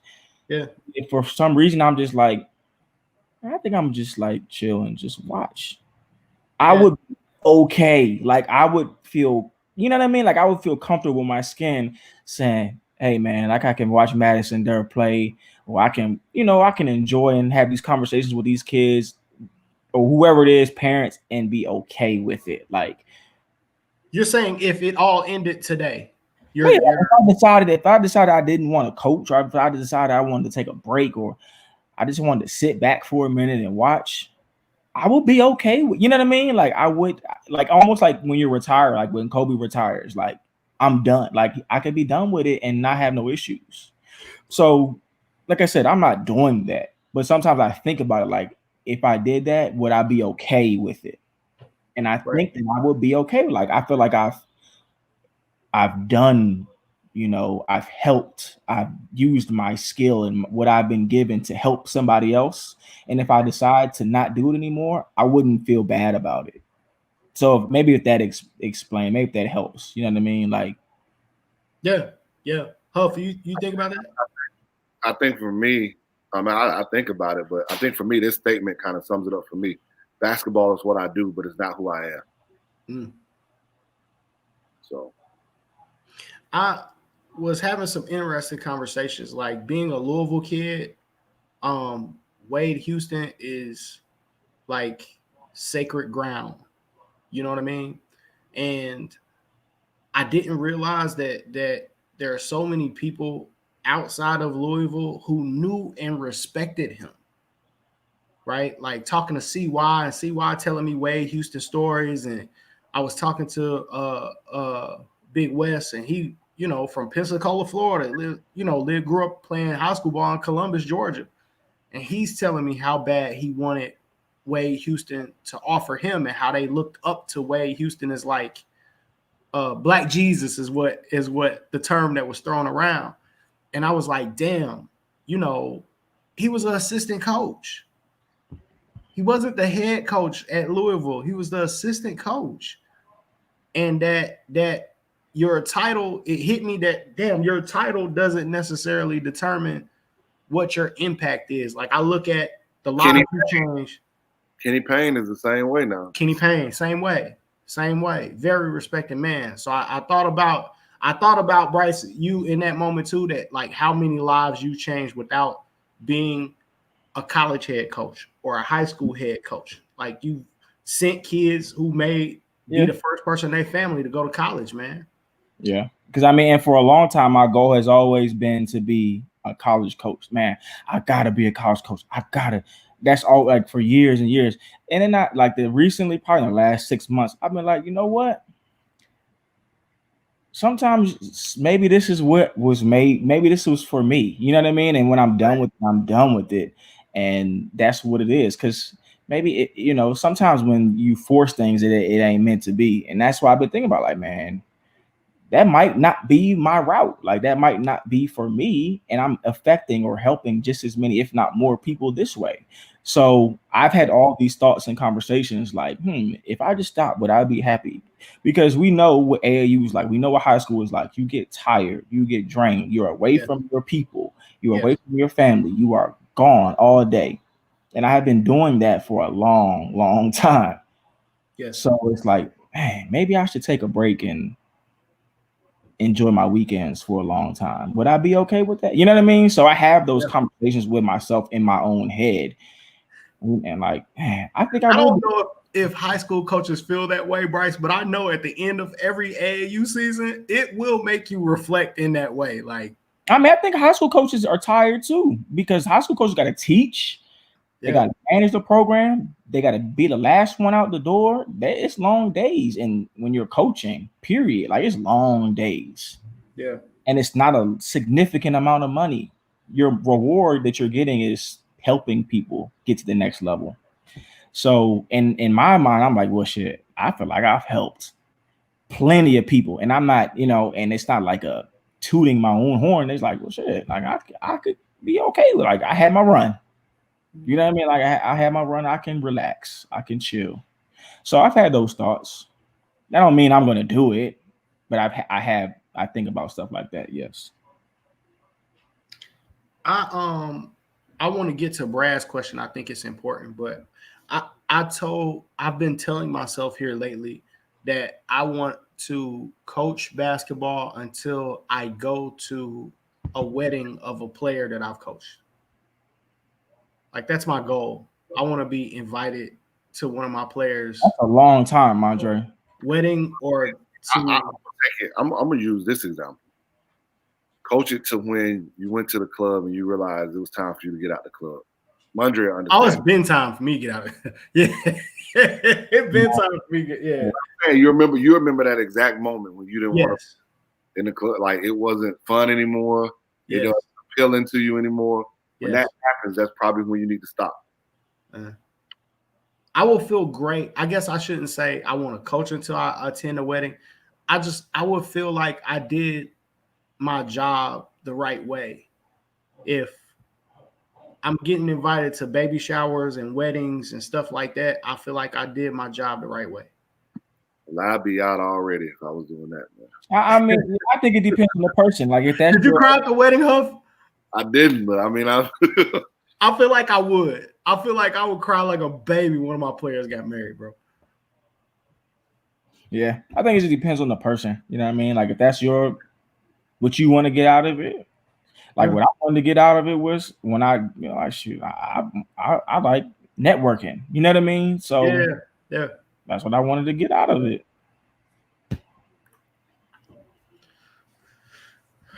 My shoulder. Important to balance between basketball and life. Huff, you talking about basketball is what you do, it's not who you are. How do you balance that? Because you spend a hell of a lot of time in the gym. Yeah, you just got to find that perfect balance, whether it's relaxation, getaways, whatever it can be, man. You got to have a balance of what you're doing. You know, I think one of the biggest things, especially in college basketball, they talk about coaches taking care of themselves because they can spend so much time trying to get their teams better. So you gotta have a good balance of what you're trying to do. Understanding that at least in high school basketball, there's a certain time period for the season. And yes, you're going to be in the gym before then and after then, but those are the really good times where you can weave that balance in and out. And even at the college level, I think, I actually think this time has helped some college coaches understand that you don't have to be in the office all day, every day. And hopefully, as we get back to normal, whenever that normal comes, they'll realize that college coaches can get done at home what they were doing in the office and spend more time with their family. Yeah. It's actually something that, that we're going to actually, kind of talk about a little bit at our Aspiring Coaches Boot Camp for the MCA of Georgia coming up here in October 17th. I think it's going to be something good to listen to, that balance of family and life and faith, all of it together, because a lot of times we as coaches, as Bryce has talked about, we our identity is built on how many wins or losses we have. Yeah. Instead of the kind of person we are. Yeah. So, at some point, we got to talk about the anxiety that's pushing people to work those type of hours anyway. Yeah. That's probably not healthy. The anxiety that if you don't do it, somebody else is going to have an edge on you. That's probably not a healthy way to live. So, think about it like this. They're caffeining up coffee. Yeah. So, you're in the office at 6 a.m. You're not out the office till 10, 11 p.m. at night. How was that ruining your body? How is that ruining your relationship? Whatever relationship you have at home. I had a boss one time from Home Depot. I'll never forget this guy. Oh, actually, he's on the board of trustees now at Home Depot. I just looked his name up. That's crazy. So he's a VP. He's on the board of trustees. He's a VP now at Home Depot. Daniel Grider was my boss. And I remember when he got hired at Home Depot. And he told me one time, he said, I was working before we had laptops and cell phones and all of this stuff, before it was 24 hours. And he said, Mondre, I promise you, we were just as productive as you guys are. And the office closed at 6 o'clock. We were not here. And we were just as productive. He said what he felt like happened is you work so much to where you putting in the hours, but you're not as sharp. Your work isn't as good. So you're spending longer hours to make up the work. But if you would have rested and you would have been sharp, you could have got the work done and it would have been better. And I feel like that's something about our culture where now in corporate America, to me, if you work for a Fortune 500, specifically my experience has been, if you work at a Fortune 100 and up, if you work 40 hours that week, you're looked at as lazy. If you're in at 8, out at 5 person, that's looked at like negatively on your review. So I think we've got this culture of putting in those hours. But I would question how I think it doesn't help that information travels so fast now too. Yeah. So it makes you like, you know what I'm saying? Like Yeah. you're working faster and longer, but because you're getting stuff so much faster via text, email, internet, like. But at some point you gotta be able to unplug. Yeah, you got to be able to unplug. Like, I think that's the toughest part of being a college coach, because especially if you're an assistant, you know, you're recruiting, you're scouting, you're worried about your players that you already have on campus, because everything runs through you before it gets to the big man, you know, who's the boss. Yep. You trying to make sure you're taking stuff off his plate. So it's interesting, man. Hey man, that's our show. We went over 2 hours, man. I thought this was gonna be short today. We were supposed to hour and a half. You know, it's gonna be a short show today, is what I said. But that's our podcast. No podcast Sunday, man. They got me playing on Sunday at 6 o'clock on Sunday. They got me playing. You're gonna be there for a minute, my guy. I will be in South Carolina forever. So they got me playing. So no podcast on Sunday. Love you guys. It'll be next Thursday. You'll be able to hear all about it. I'm sure if we lose, Locke is going to tell you all about it. It'll be on my head, man. But it'll be Thursday, man. Love you guys. Appreciate y'all. It's the Love of the Game podcast.